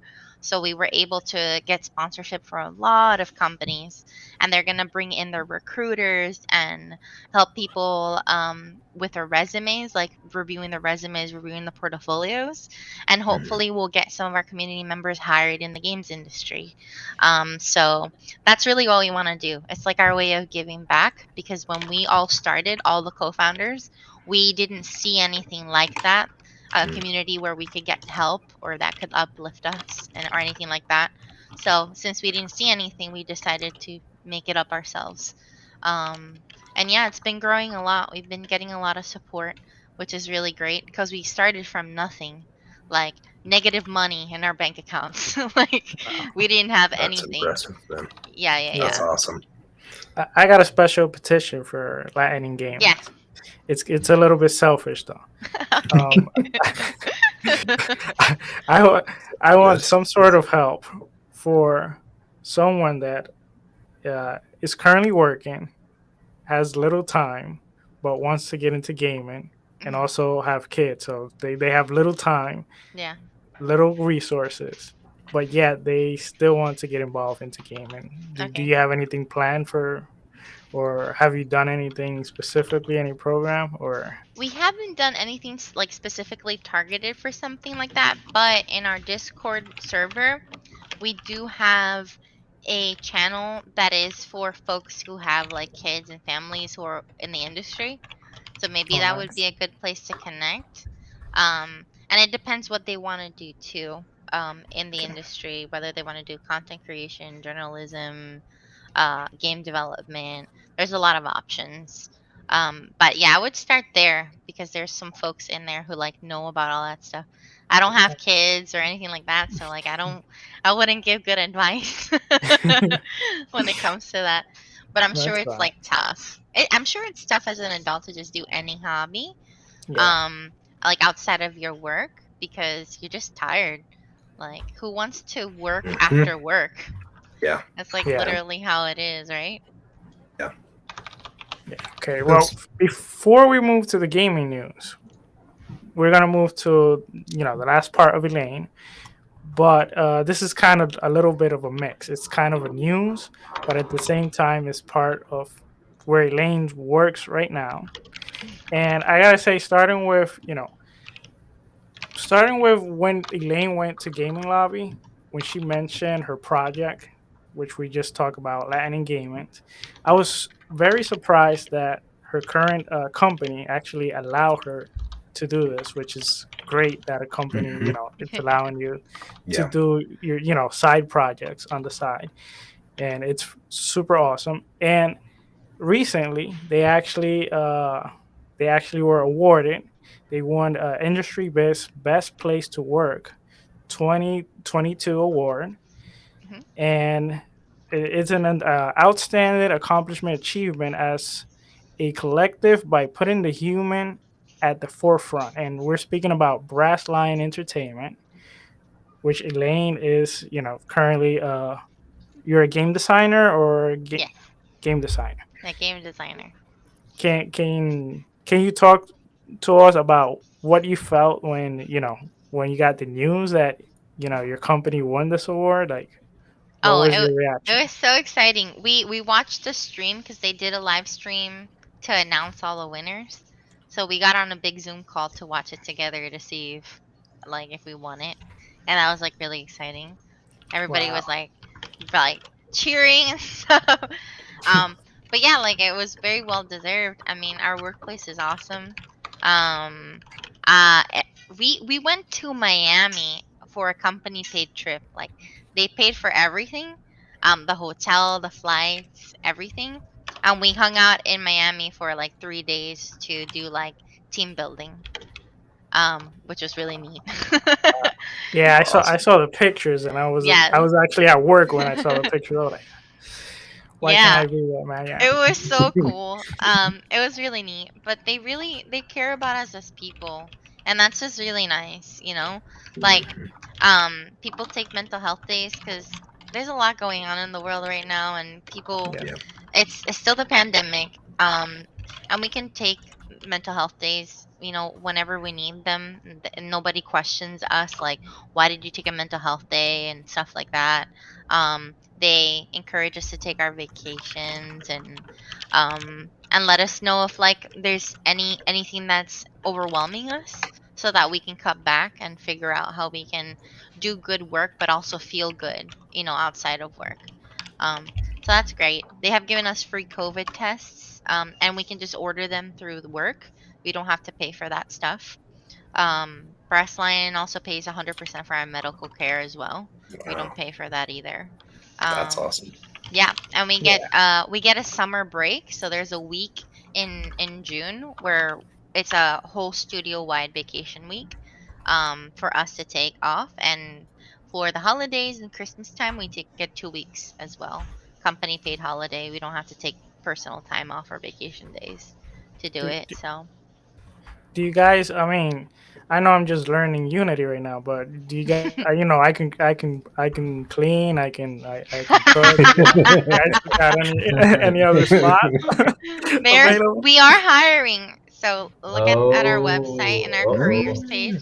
We're hmm. hiring for a few positions there for sure. All Mostly right. like I think there's like a sound design role and some programming and like art roles as well. And I think a design role too. There's like a live ops and progression I, design role open. Yeah. So you'll I be can. working with me if you end up getting selected.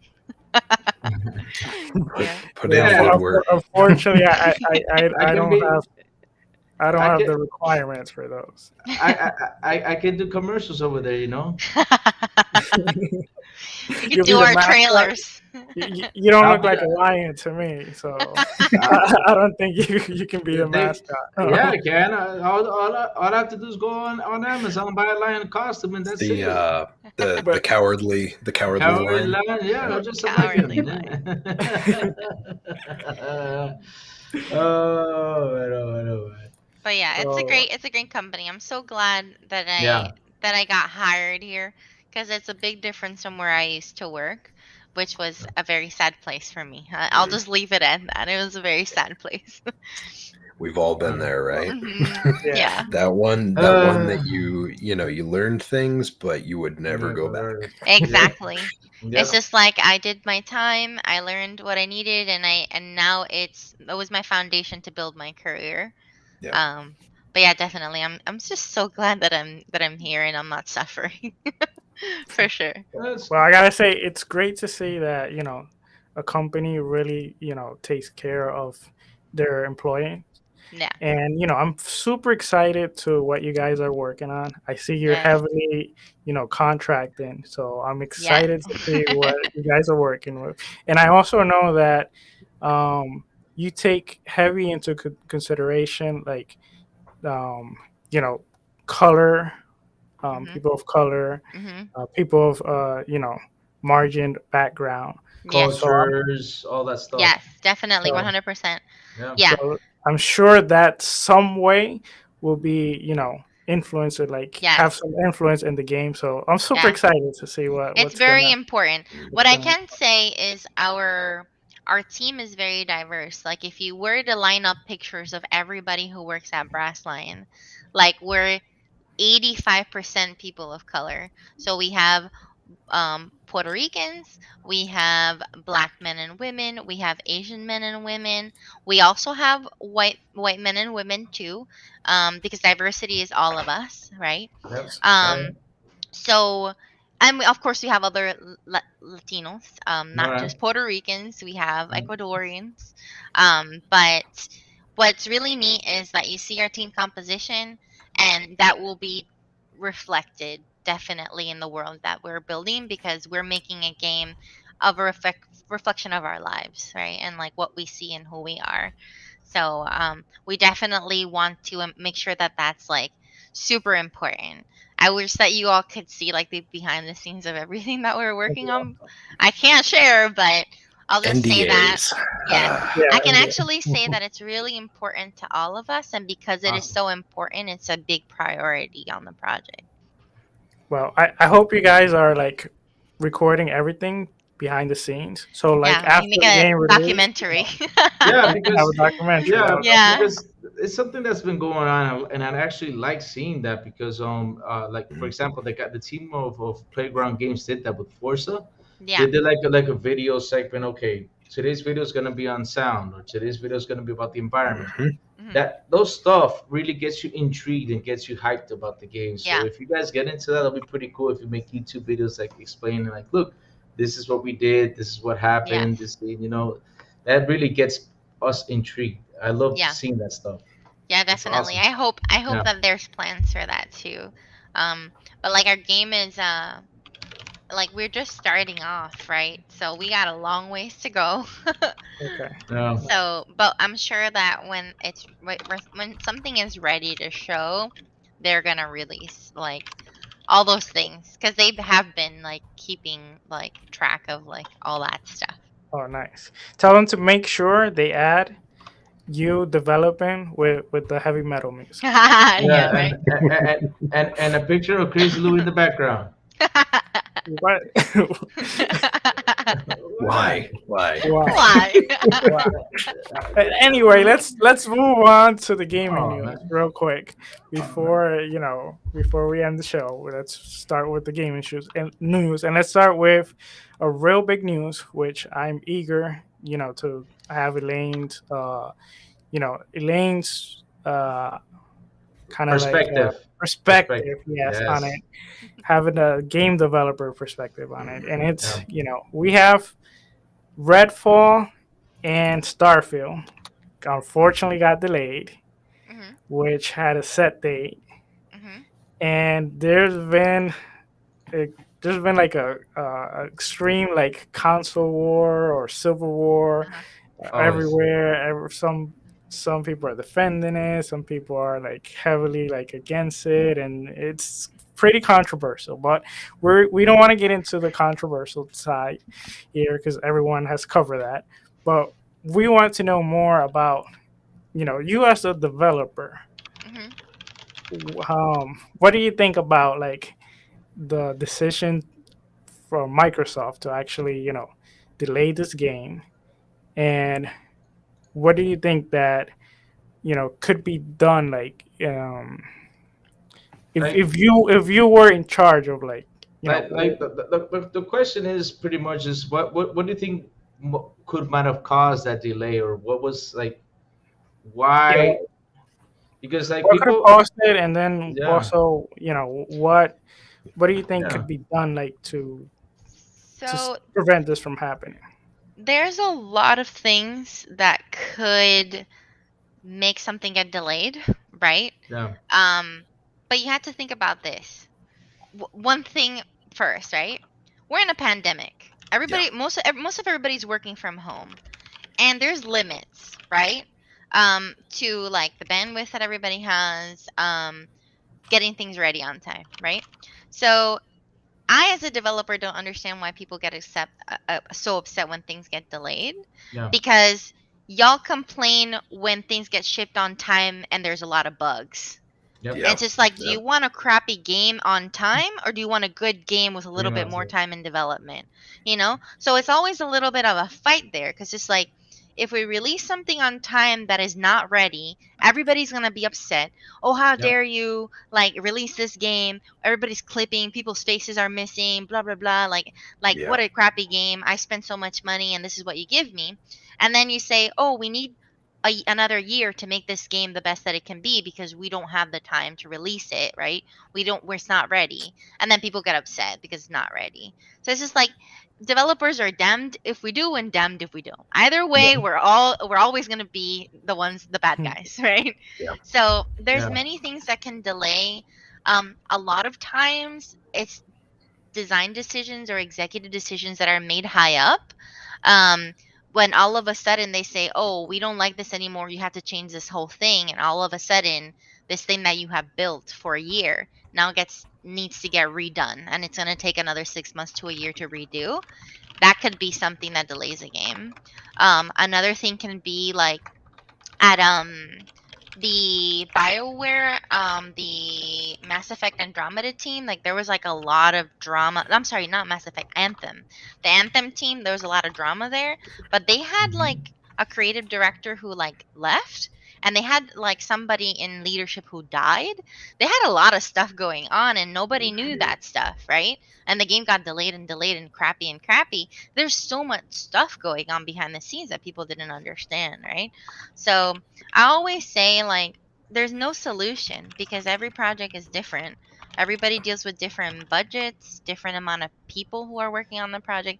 People leave the company, so then like all their knowledge goes with them. So how can you replace that person and get them up to speed with everything going on? It's really hard to do that. Yeah.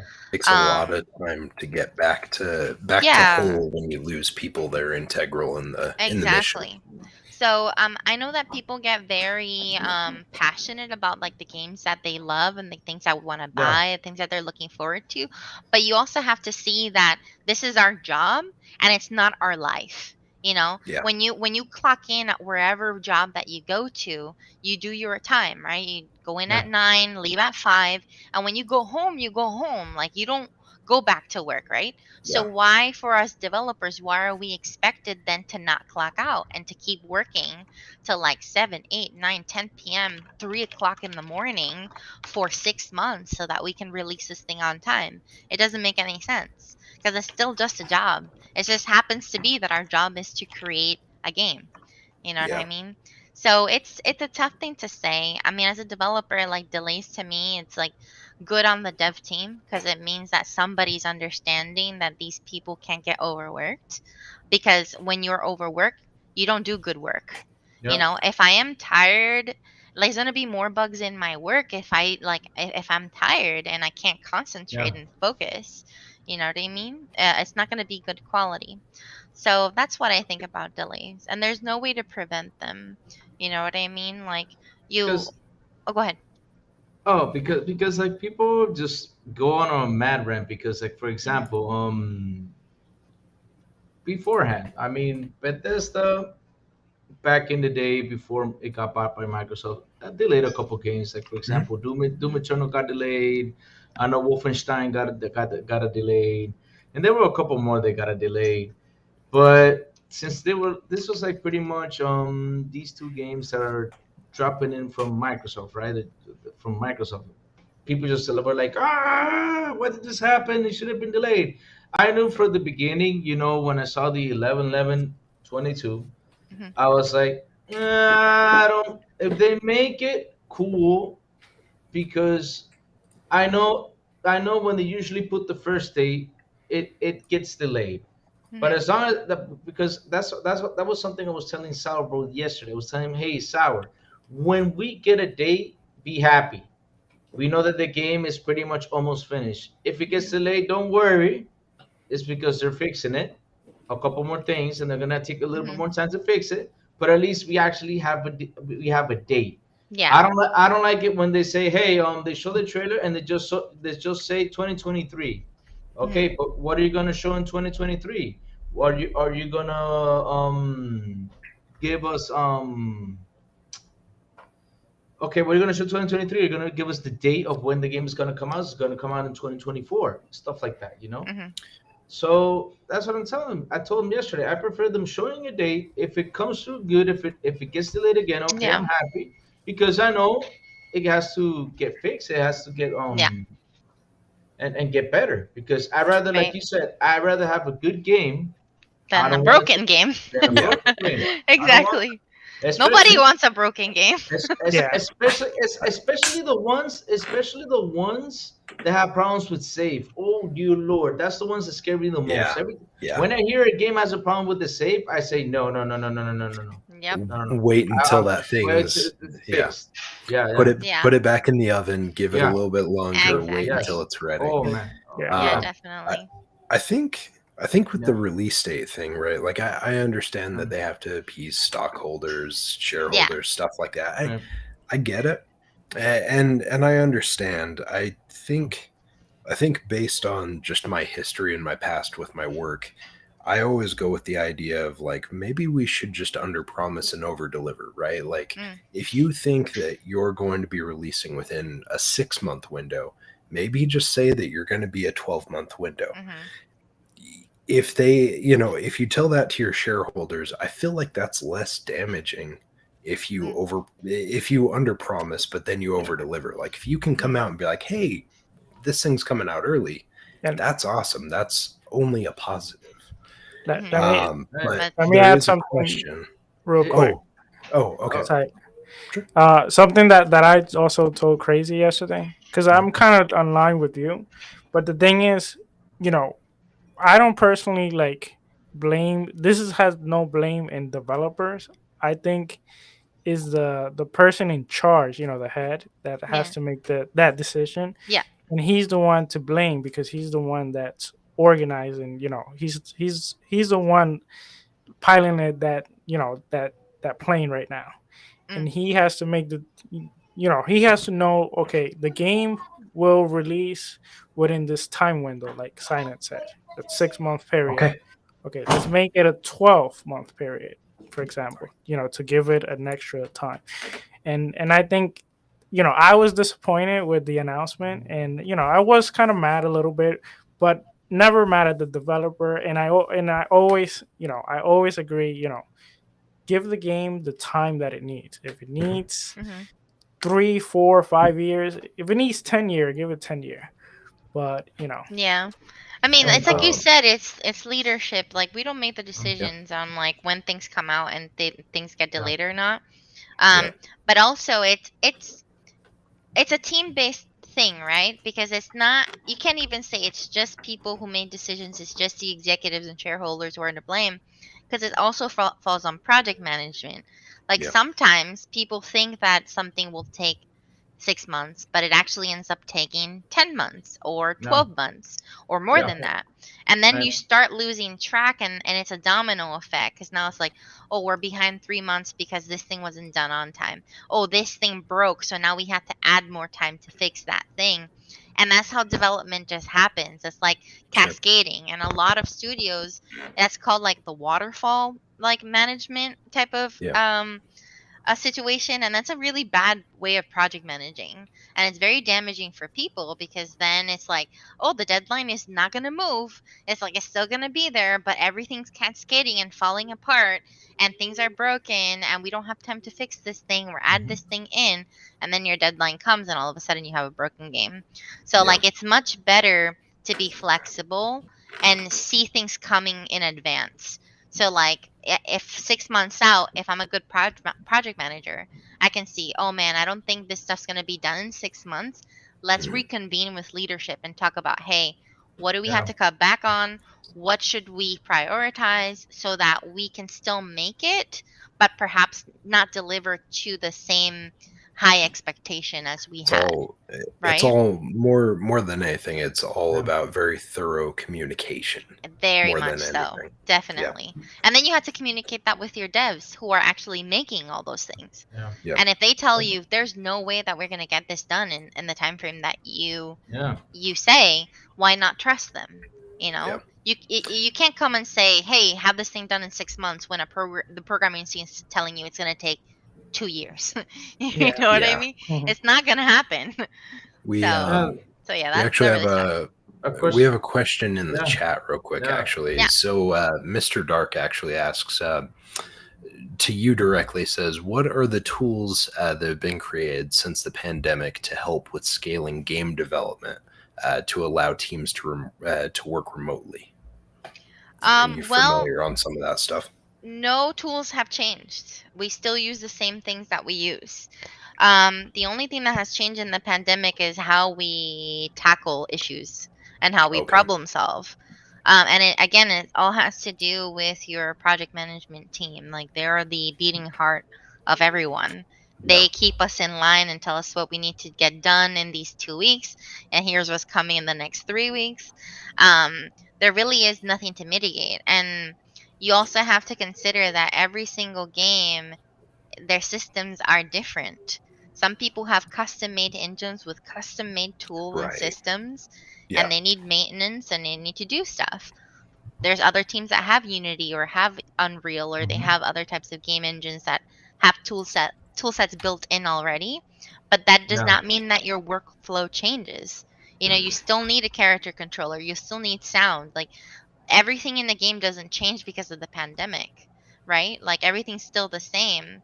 So it's really what changes is how much time we have to do something and how Hmm. good our project management team is in keeping us on track. But yeah, there's no tools or systems that anybody has to make our workflow better. It's all Do, dependent on your job and like what they provide for you. do they? So this is just one from me, but in a scenario like that, because obviously NDAs are heavy, the way they Hmm. are, just in Yeah. that industry, they're heavy. Hmm. With stuff like that, do you, when they give you assets and stuff like that, or like when you get the engine to mess around with and stuff, are you using stuff like when they do those demos and stuff, when people can try or see the games early and stuff?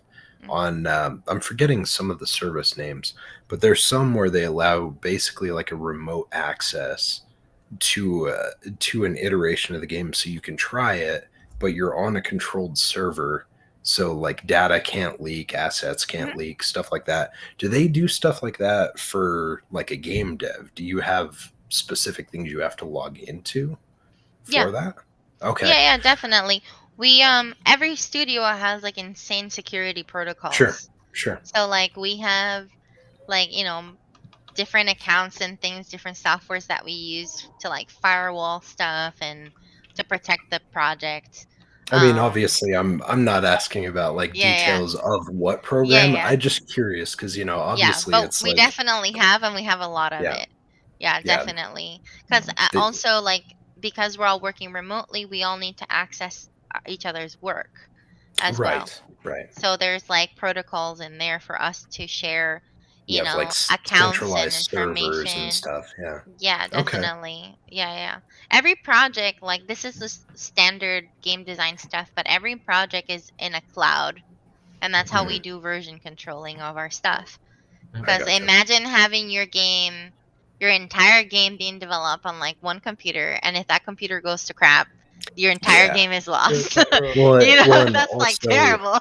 Yeah. also in that same type of conversation, that same vein, right? Like if you didn't have it stored in a central server where you could all access like remote versions of it, Mhm. and you had to like upload all of your stuff all the time, that would take forever for you guys Oh to go yeah. back and forth. Like if you were like, hey, I fixed this thing, and you had to re-upload everything back so they had all the assets, like it'd take forever for you guys to make Yeah. progress, Well, wouldn't that's what we do though.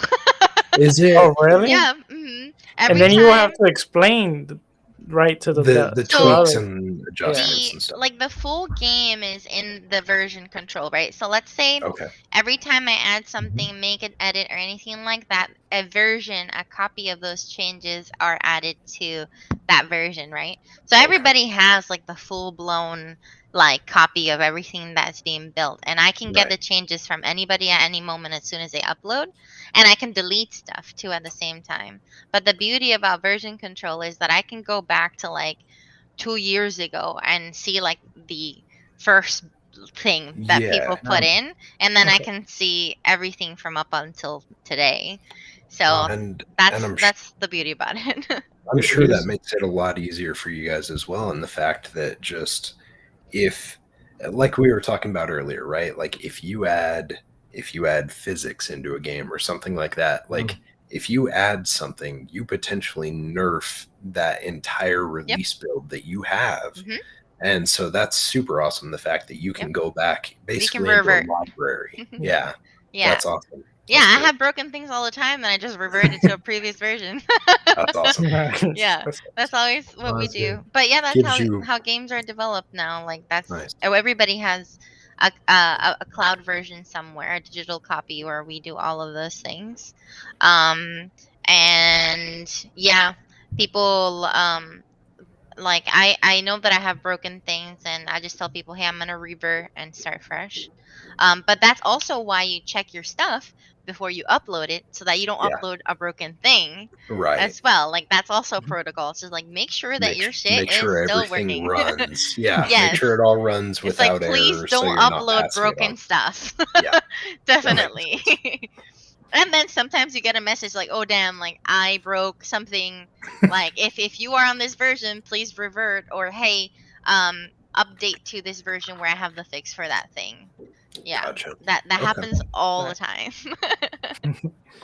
Oh, here's a question from the Dark One again. It says, Elaine Gomez, correct me if I'm wrong. Many of us who are not game devs think making games and the time it takes is linear when it's not. Right. He asked that question. 100%. It is not linear. There's no way. Try to build. Okay, let's say if you're trying to build a house, Right. right? Oh Lord. When has that ever been perfect? Never. Sometimes, like the Nope. guys that supply the wood are like, hey, like the wood's not gonna be ready until like next year. Yeah. You know, Yep. the cabinets are not gonna be ready until like 12 weeks from now, even though Yep. we told you it's gonna be 2 weeks from now. Mhm. It's the same exact thing. Like Yep. that's exactly how it rolls. And Oh man. imagine then people leaving the job. So it's just like, okay, we had this person who was making all of our art, and now they decided to go to another company. Who's gonna make our art now? And then going through the hiring process and Yeah. finding somebody. Like, it's a mess. That's why it's not linear at all. And then you have to worry about people who get sick, people who need to go on short term or long term disability, um, people who have families, get married, go on a honeymoon for 2 weeks, and who's going to do their work in 2 weeks, right? There's so many things, and then multiply that by however many people work for you. So if there's like 500 and 1,000 people, or people scattered all over the world, and they have lives and all this stuff, that's why making a game is not linear, because Yeah. you have to factor in all those things. It's always an up and Yeah. down, up and down. It's like a heartbeat, like literally. Yeah. Yep. Yeah, because like I said, people understand. Like for example, it's a lot more easier if you're together working in a studio. You're right next to each other. You can see things right there. But when you're working at home, you gotta wait for the person to correct this, and you gotta grab Mhm. this, and you gotta do this, and you gotta Yep. do that. Resend it to the person for him to do this, and then it's Mhm. it's a hassle, and people don't Yep. understand that developing right now, Yep. it's a lot harder than it was before, and usually Yeah. they say, hey, it takes 5 years to make a game. Right now, I say it's between 5 and 7, pretty much. I mean, Yep. Definitely, yeah. Yeah. And in the studio, it's the same deal. Like oh, there's you have your game in a map, and you're doing something. And right now, the way that game engines work, it's not Yeah. like Google Docs where everybody can be in the map at the same time doing a bunch of stuff, and then it saves. Only one person can be in a thing at once. So it's like if I have it locked and I need to do something, the other person that needs it needs to wait until I finish and upload it Right. so that they have yeah, access to it. And there's constant back and forth, even in the studio, because again, like I said, everything's up in a cloud. So yeah, you're constantly downloading and uploading data like all the time. So it's a tough work environment. It's very fast paced, it's demanding. And that's why I say it's not easy. yeah. If it was so easy to make a game, and it was so easy to make some changes and do some things that people want, like more people would do it and quicker, See right? so many more games. Yeah. Yeah. Yeah. It's like the same thing. Yeah. Like if it was so easy to lose 50 pounds, if there was a method to do it, everybody would do it. But there's not an easy way to do that. Man, You know what I if mean? there's an easy, healthy way, you better let me know about it because I need to Right. lose about that 50 pounds myself. Oh man. There's actually an easy way. I Well, don't a know. healthy, easy way. Okay. If you got money, if you have money, there's an easy Well, way. yeah, Oh, well, yeah. that way too. But There's there's always a also caveat. you that are Latina, Elaine Gomez. Have you ever watched Chavo? Yes. Chavo? Okay, he told the Señor Barriga. Mhm. He told them that he knew a way where you can lose weight fast, and the other guy's like, how? He's like, okay, do what I do, and he was like, and then he was like, and that's all I got to do. He's like, yes. Every time they ask you if you want food, you just do that, and you lose weight that way. No, you gotta eat. Oh god. But yeah, Well, there's Oh man. What? yeah, you were oh, gonna go say ahead. something, Elaine? No, I was just gonna say that I wish that people understood more the behind the scenes because they don't. Yeah. Yeah. Yeah, You know, You know. even I'm though learning slowly. It even makes though it hard having even though NDAs. because I mean, even though, like, for example, you go in there and try to explain it to them, they still think, hey, like I said, this is all about saying that my company made this game and I have this game out here and it got a Well, 10. it's But it's not the same, crazy. I know, I know. What You imagining how things is, then you actually putting it to practice. Yeah, sour? I mean, again, it's all a process. It's yeah. not easy. It's not. So If it like you said, if it's all that easy, yeah, again, she mentioned construction. If you like go right now and buy a building and they say, hey, it's gonna be ready for 2024 here in Dominican, you better be ready for 2028. I Yeah. mean, it's, yeah, it's It's not gonna be ready. exactly. It's Yeah, just it's the it's same thing. literally just like building a home or Yeah. like So, restoring an old car or like building oh, something from scratch. Like it always takes longer no. than you thought. Yes. Even like building an IKEA like bookcase. You think, oh, it's only gonna take me 45 minutes to put this together, and it ends up taking you like 6 hours because you don't know where things are. Then you're missing like screws and Yep. you have to call IKEA, be like, hey, can you send me this screw that's missing? It's like the Yep. same thing. Like building something from nothing, you can have Correct. an estimate of how long you think it's going to take, but it always is going to take longer than that, especially yeah. if you want to build it well and you come across like obstacles and things along the way. You know Can what, I? Elaine? Oh, Thank you for actually mentioning that because speaking of things that take a long time, we're actually going to talk about something that didn't take a long time, which moves us on to the next topic, which is Dead Space and the release date that was announced beginning of this next year. I never imagined that we were going to see a remake to this game, but the fact that we're seeing it as soon as we are makes me Yeah. so excited. What do you think about Dead Space? Because I know you said you I like love Dead horror Space. games. Yeah. Love it. I played all of them. Nice. Sarah Blow's afraid of them. I mean, from Oh yeah. part one, The I know that necromorph. no, The he ran necromorphs. away. He Not can't play a true. scary game. No, that's true. He ran away because you couldn't kill the monsters. He ran away. Like no. He ran That is away. not true. Yes, it is. Sour, will you play Dead Space when the remaster Oh comes yes, out? day one. I'm actually waiting. Yay! That's awesome. Yes. Okay, awesome. It's a You good need game. to stream it. You got to live stream it though. I got a live. I'll live stream it. I don't mind. It'd be fun. You know, the good thing about so I'll give you a little bit of industry insight when it comes to remasters or remakes. Ooh. Remasters and remakes, there's content that you are redoing, so you don't need to rebuild anything from scratch. You know exactly what you're building already. So you have the Yes. blueprint. Sometimes you have the assets. Sometimes you have the systems that were used already, and you just need to optimize them, make them better, like tweak things here and there. It's so much easier to perhaps. I mean, not saying that it's easier, but I'm saying the difference between building something from nothing versus building something Everything. from that has a history can make a world of a difference too. Yes, Yeah. 100%. I would say that the only thing that might be hard is maybe satisfying those old fans, Mm. because now they want the same, but they also want more. See, I know what you're saying, but based on Yeah. everything that they're showing, it looks like they are providing more. Yeah, Especially Well, as far definitely as like the visceral nature of this new one, it looks like it goes above and beyond.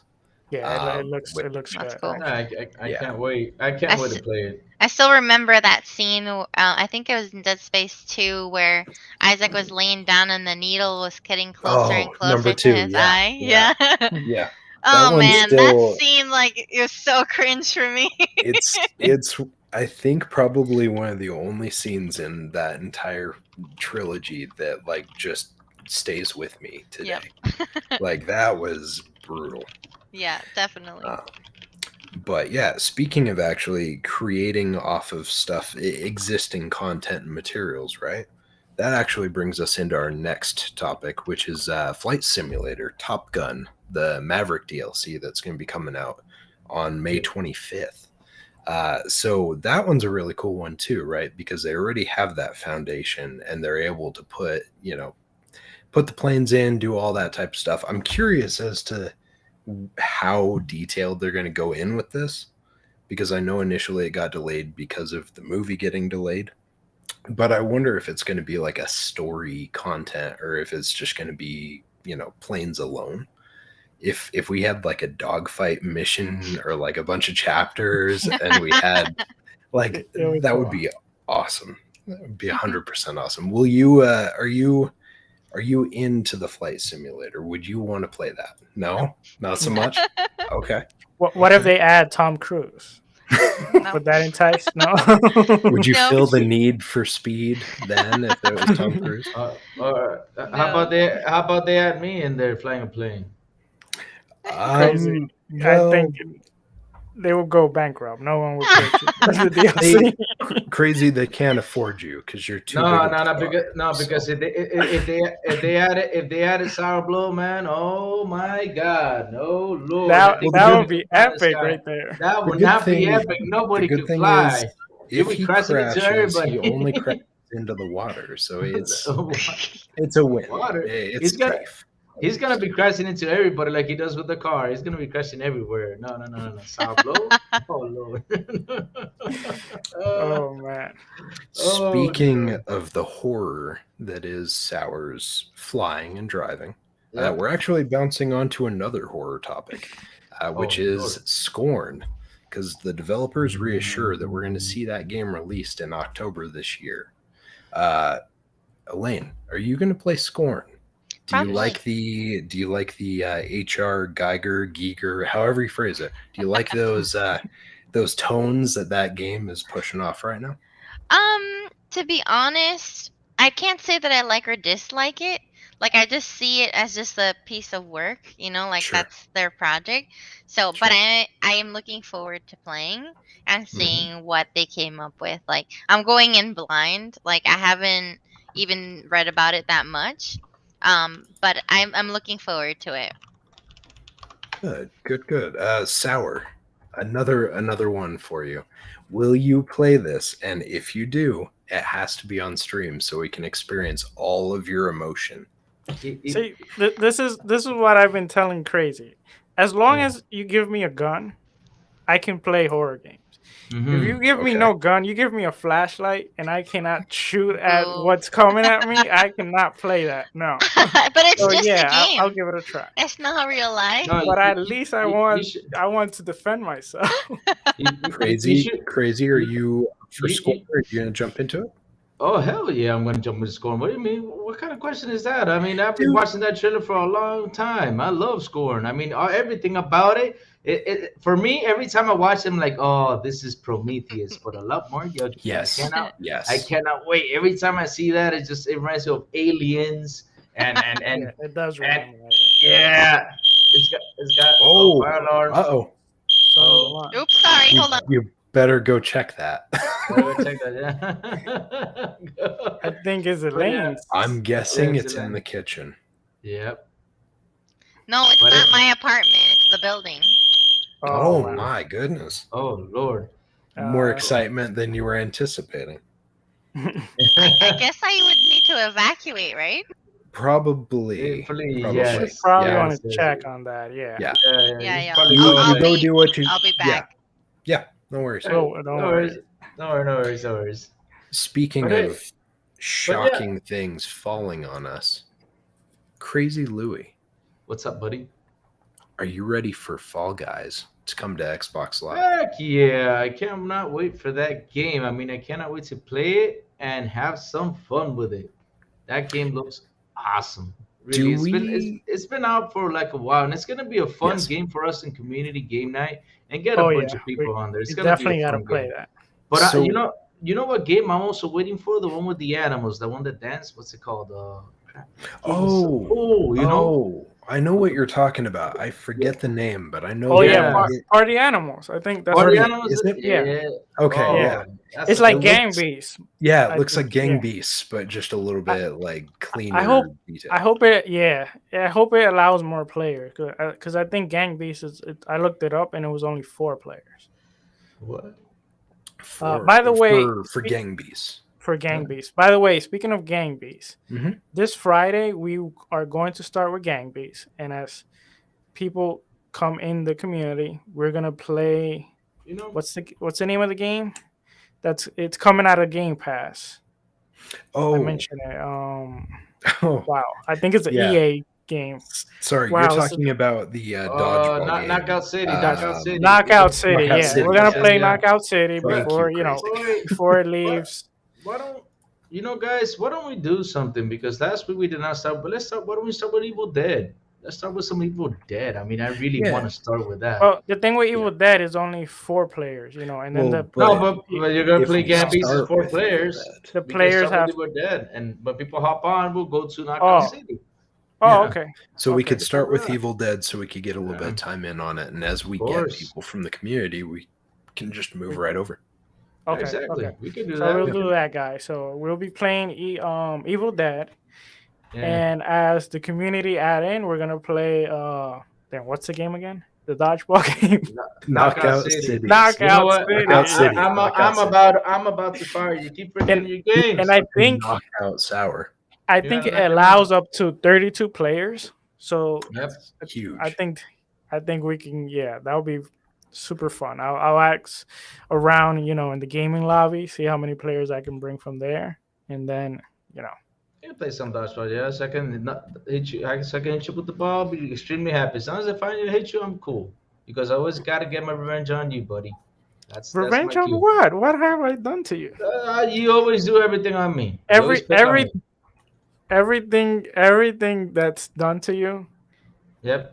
Like tonight, you actually, you know, you ask for it. It's something you put upon yourself. you put me on timeout. You and somebody else always put me on timeout. So yes, I will get my Mhm. revenge. I Mr. actually haven't Sunset- put you on timeout yet, so No, because don't I've make been, me. I've been quiet all night. They told me, Louis, you gotta be quiet. And I was like, okay. I'll be You know what?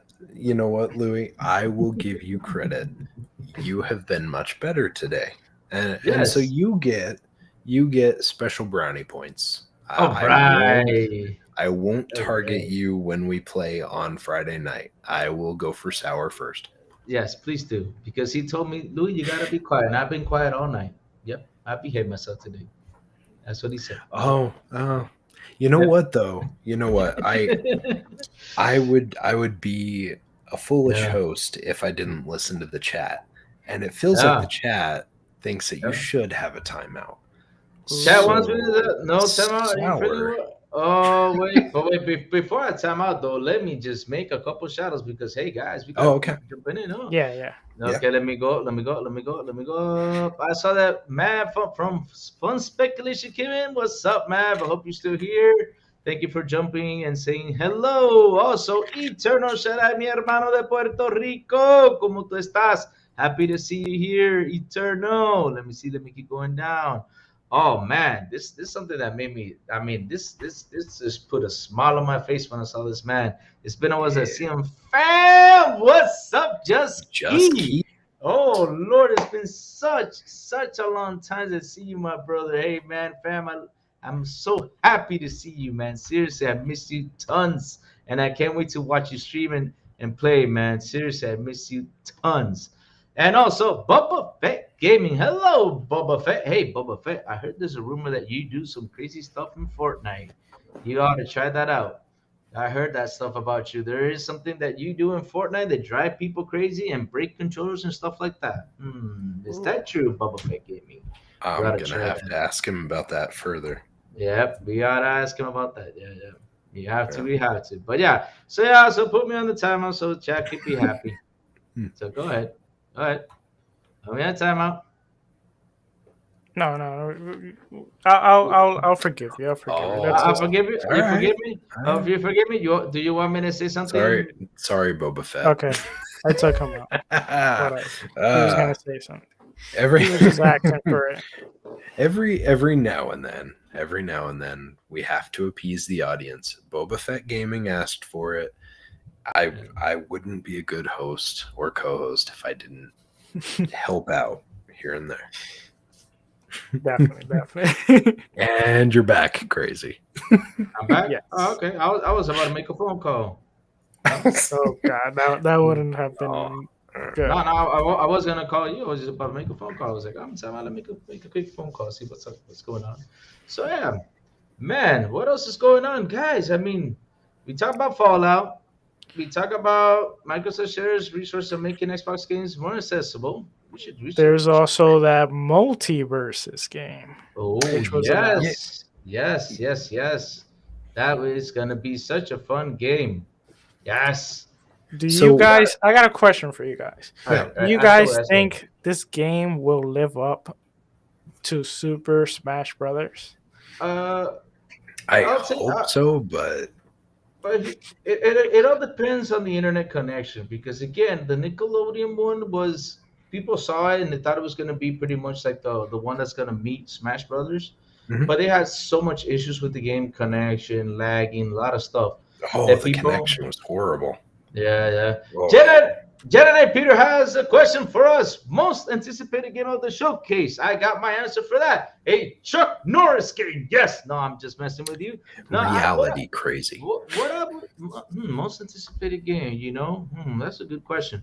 I want to see. To be honest with you, I want to see what are they working with the Disney projects. I mean, if they do announce a Mandalorian game, seriously, I mean. That's if they announce that you call it the Joyer Showcase. I mean that would be it for me. That would be Okay, just but one that is announced. one that is That announced. you expect. Let's see that. Wait, Because here's one that's announced? well, for example, you I got mean, there's lots of games announced, but You that got- you expect in the showcase. you got the Indiana Jones games, which really we want to see what's going on with that. That'll be interesting. You also got Okay, but don't mention them all because then you're gonna leave none for us. Yeah, you gotta Come share. on, crazy. You have to You gotta share. share. Wait. Pick one, Hey, pick one. wait a minute. Wait. Chat. Let's discuss this right now. Who's been talking all night? Have I talked all night? No. So I guess it's my time to talk, right? What are you talking about? Selfish. This is No, about our I- guests. oh. This is about our guests. This You have isn't not about let me- us. Oh, you did not let me talk on it. Okay, I feel bad though. Cry Louie. Oh. Oh no, but I'll mention one more. What's it called? Which is really interesting. Which you mentioned the other day, Sour Blow, about it's gonna be kind of Grand Theft Auto stylish. And, Contraband. Contraband, yeah, that's another one I'm pretty excited. But yeah, but for me, if Mando gets shown, that's it for me. I'm out with that. Okay. What And about Doom you, too. Steiner? And Doom, just in Well, case. Wait, No, Just go that was back. 2. that was 3 actually. Well, you know what? So I'm gonna buck the trend a little bit, and I'm gonna change it up a little bit, because it's not a first party, but I think what we are going to see is Saints Row being announced as coming to Game Pass Day 1, Okay. Nice. and we'll see a deep dive real quick on that. The thing I'm not sure about, I feel like we could see that at the showcase, especially if they get a deal going together. But potentially because of how Embracer Group is, I think last year they did their own show. So I don't know for sure if we're going to see that at the showcase, even if it does get announced as a Game Pass exclusive or release title or something, you know. But I do wonder, because going back to what we were talking about previously with Redfall and Starfield, since we have some openings in that time of the year, I could see Microsoft reaching out to some folks. Now, obviously, like, I could be way off in the weeds on that, but I would love it as a fan of Saints Row. I would love it. So that's mine. That's cool. Okay. Can you give us one more? Sure, I could give you one more. I want to see the what was it? It's the Dark Suns or whatever it is. It's the Marvel game that's being made by the XCOM group. I forgot about that game. Yeah, from Firaxis. Yeah. I forget the exact name. I know it's something Suns, but that one intrigues me because the idea, I know it's not going to be exactly like an XCOM, but if they do anything similar to an XCOM style, which it seems like it is a turn-based strategy, I would be all for that. That would be awesome. Okay, well, myself, I'm going to give two. One of them is I don't think we're going to see it in the show, but if we see it on the show, I would be pretty happy, which is Perfect Dark. I love Perfect Dark, but I'm not expecting it in the show. I would expect it maybe next year. Now, one that I do think and I do believe we will see it, and I love the studio, is Avowed. I love Obsidian. Oh, yeah. And I love their work. And I think, their take on an Elder Scroll type of game, they already have the lore with Pillar of Eternity. I think they can have something special. And like I said on, I forgot whose podcast it was. I think you were in it, Silent Cypher. If they could somehow announce it the same date as Starfield, that would be epic, because it would be 10 years after Elder Scroll, and it would take that time slot that Starfield has. So it would be kind of like, even like kind of poetic. Yeah. And it's two studios that, they have had their internal like kind of competition. So it would be pretty nice if that could happen, but that's too much to ask.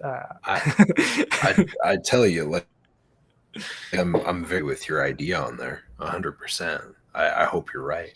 That would be great. Yeah, guys. Well, I gotta say, I'm a little worried, to be honest, with our guest. Hopefully, she's all right. Right. Yep. Yeah. But I do think we should start with our last topic, and then hopefully she could come in and close the show. Yeah.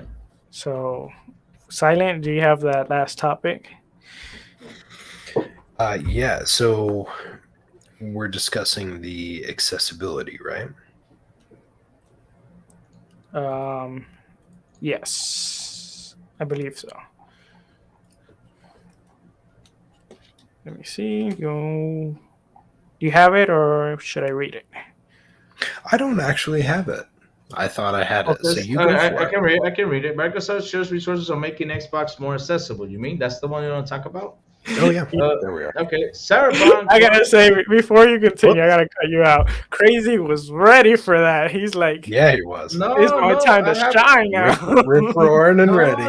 No, we like that. We like that. Go ahead, Crazy. No, I mentioned it before, but you guys skipped it. I was like, okay, but I have it open right here, No, it's fine. It says Sarah Bond, corporate vice president of gaming at Microsoft, talked about pushing for developers to build more accessible games. Bond highlighted resources Microsoft is providing developers to make games more accessible. I mean, on my point of view, I totally agree with her, especially since they have that special controller out there to help people play more accessible games.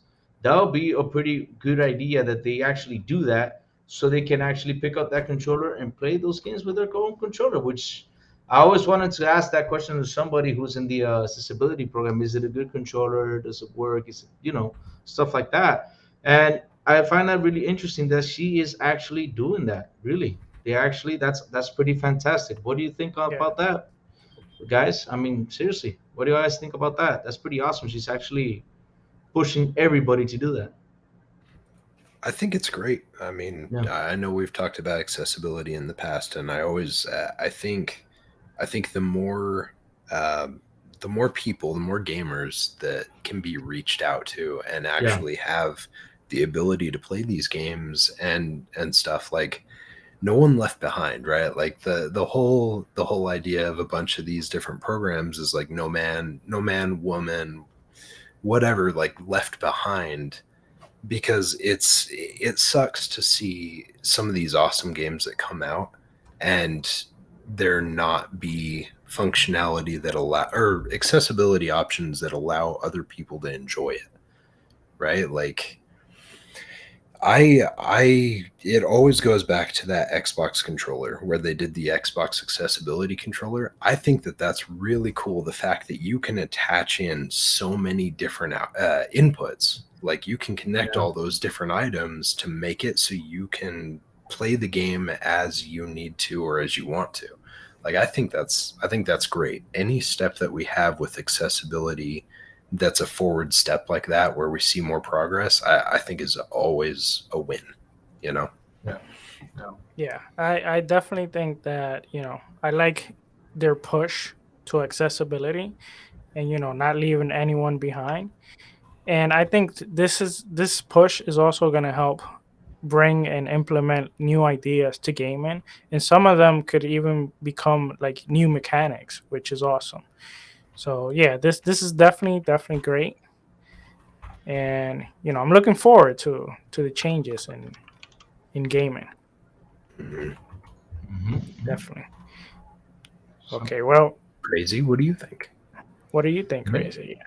No, like I said, again, I mean, I'm happy they push it, and I'm happy that they're giving everybody the opportunity to enjoy gaming because everybody deserves that opportunity. They deserve to sit down, enjoy a game, and say, "Hey, like I said, I always wanted to be like Terminator, right? Where's the fun Yeah, place to be like Terminator in a video game? I wanted to Yeah. be a predator shooting aliens. Where's the fun place to be a predator shooting aliens in a video game? So yeah, I'm really So happy that everybody gets that opportunity.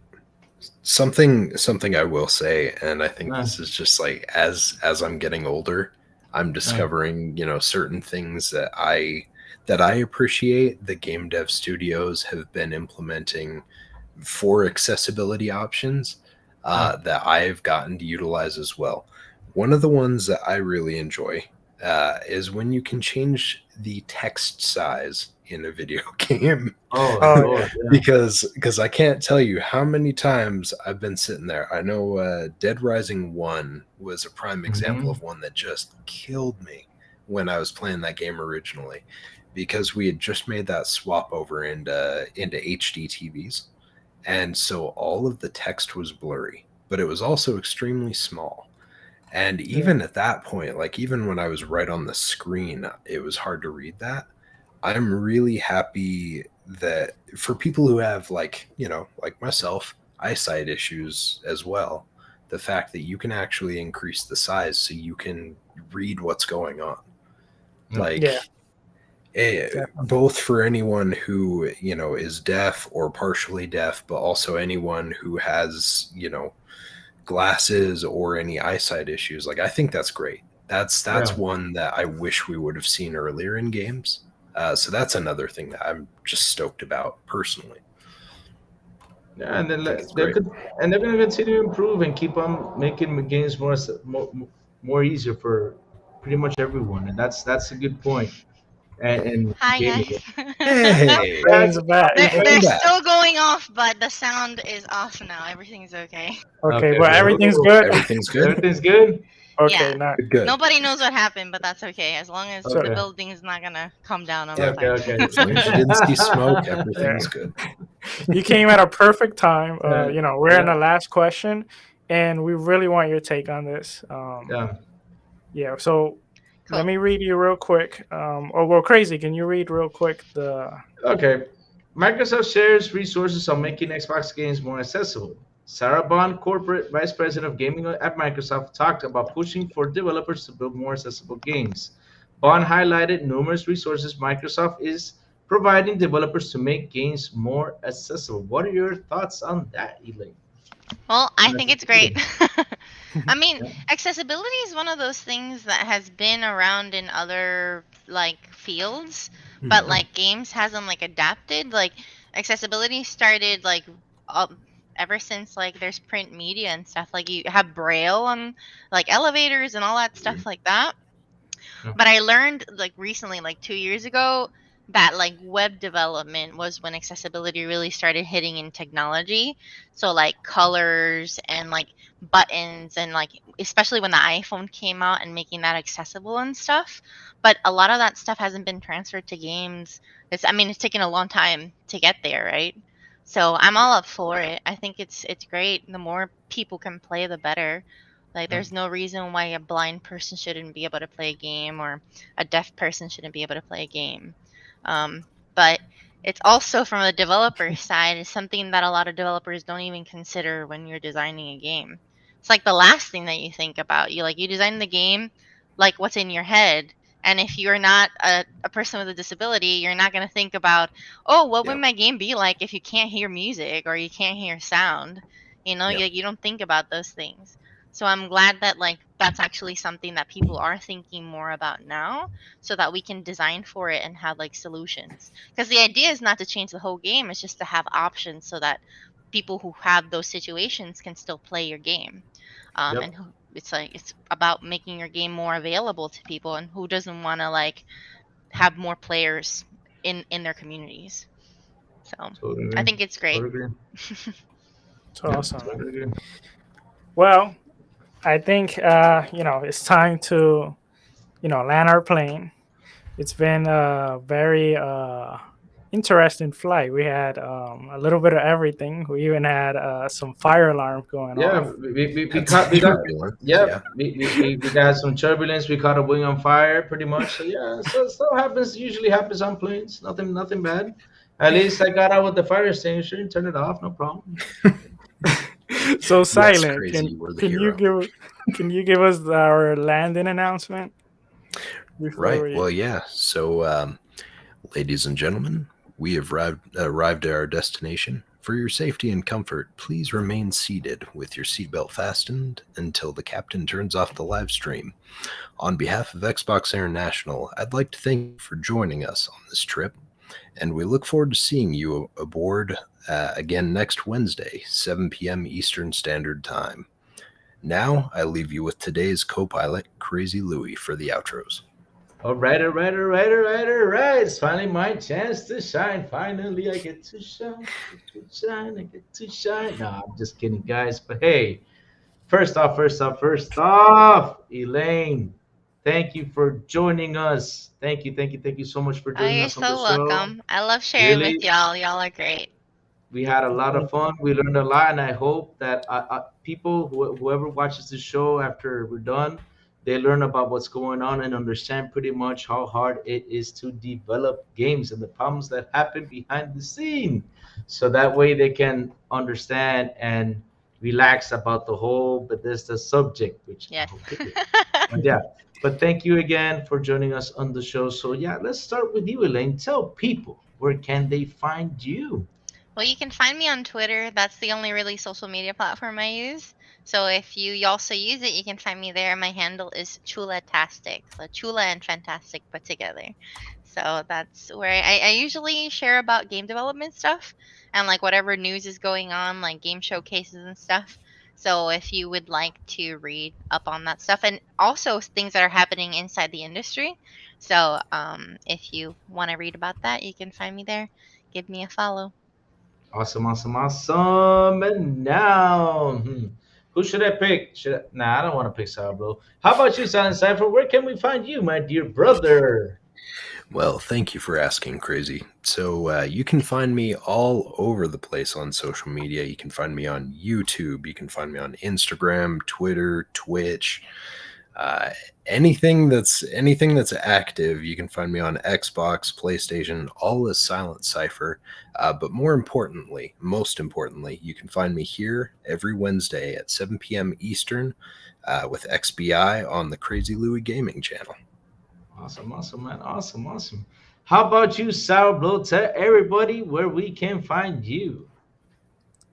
Before I tell you where you can find me, real quick, in the description, we do have the Twitter account for our guest. So if you want to follow her, go ahead and go to the description and definitely follow her. She posts a lot of good things about the industry. And if someone is interested, in getting into game development, they'll definitely find lots of things there. So follow her. You can find me on Twitter, SourBlow18, and YouTube, SourBlow Gaming. We have a Spanish-speaking channel there, which we do podcasts every Tuesday. And, of course, you can find me here every Wednesday. So I'm going to go ahead and leave you with Crazy. Oh, before I leave you with Crazy, next week we will have a special announcement. So for everyone that's listening, next week we will have a special announcement.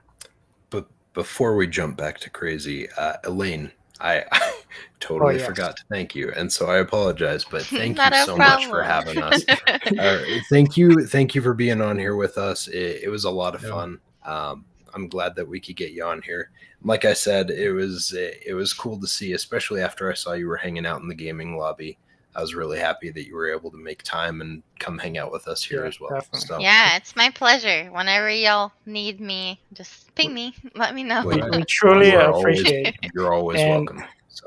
Yeah. And I know today definitely is not the day, but I definitely want to ask you a few questions, because I'm learning, some development, and maybe you can show me the way. Yeah, of course. Anytime. Okay. As long as you're not driving, we're good.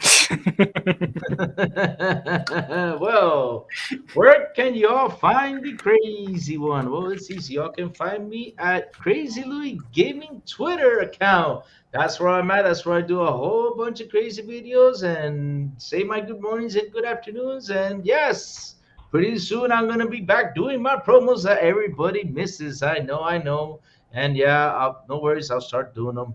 So yeah, guys. Also, you can find me every single Tuesday with my brother Sour Blow at Gaming Lobby in his channel Sour Blow Gaming. 7 p.m. where la gente que son latina, por favor, vengan y únanse con nosotros ese martes, 7 de la noche, en el canal de Sour Blow Gaming. Ustedes saben, Gaming Lobby. Nos vemos allá. And last but not least, also, you guys can find me here every single Wednesday with my brother Brian, and not my other brother because he has been mean to me, Sour Blow. Just kidding, Sour Blow. I love you, man. You're my brother either way. Or you can find me with them both here on Xbox International Crazy Louie Gaming YouTube channel at 7 p.m. ET also. So yeah, guys, chat. You guys have been fantastic. Lots of fun with you all today. Seriously, please subscribe. Please leave a comment below. We love feedbacks. We love your comments. So please leave it. And also share it. Share it out there. Share our love. Share it with everybody. And tell them to subscribe and come and have some fun with us every single Wednesday. So yeah, chat. You guys are awesome and fantastic. And like I always say, love gaming, stop the hating, and remember, let's go, let's rock, and let's get crazy. Yes, see you all next week. Bye-bye. Bye. See ya.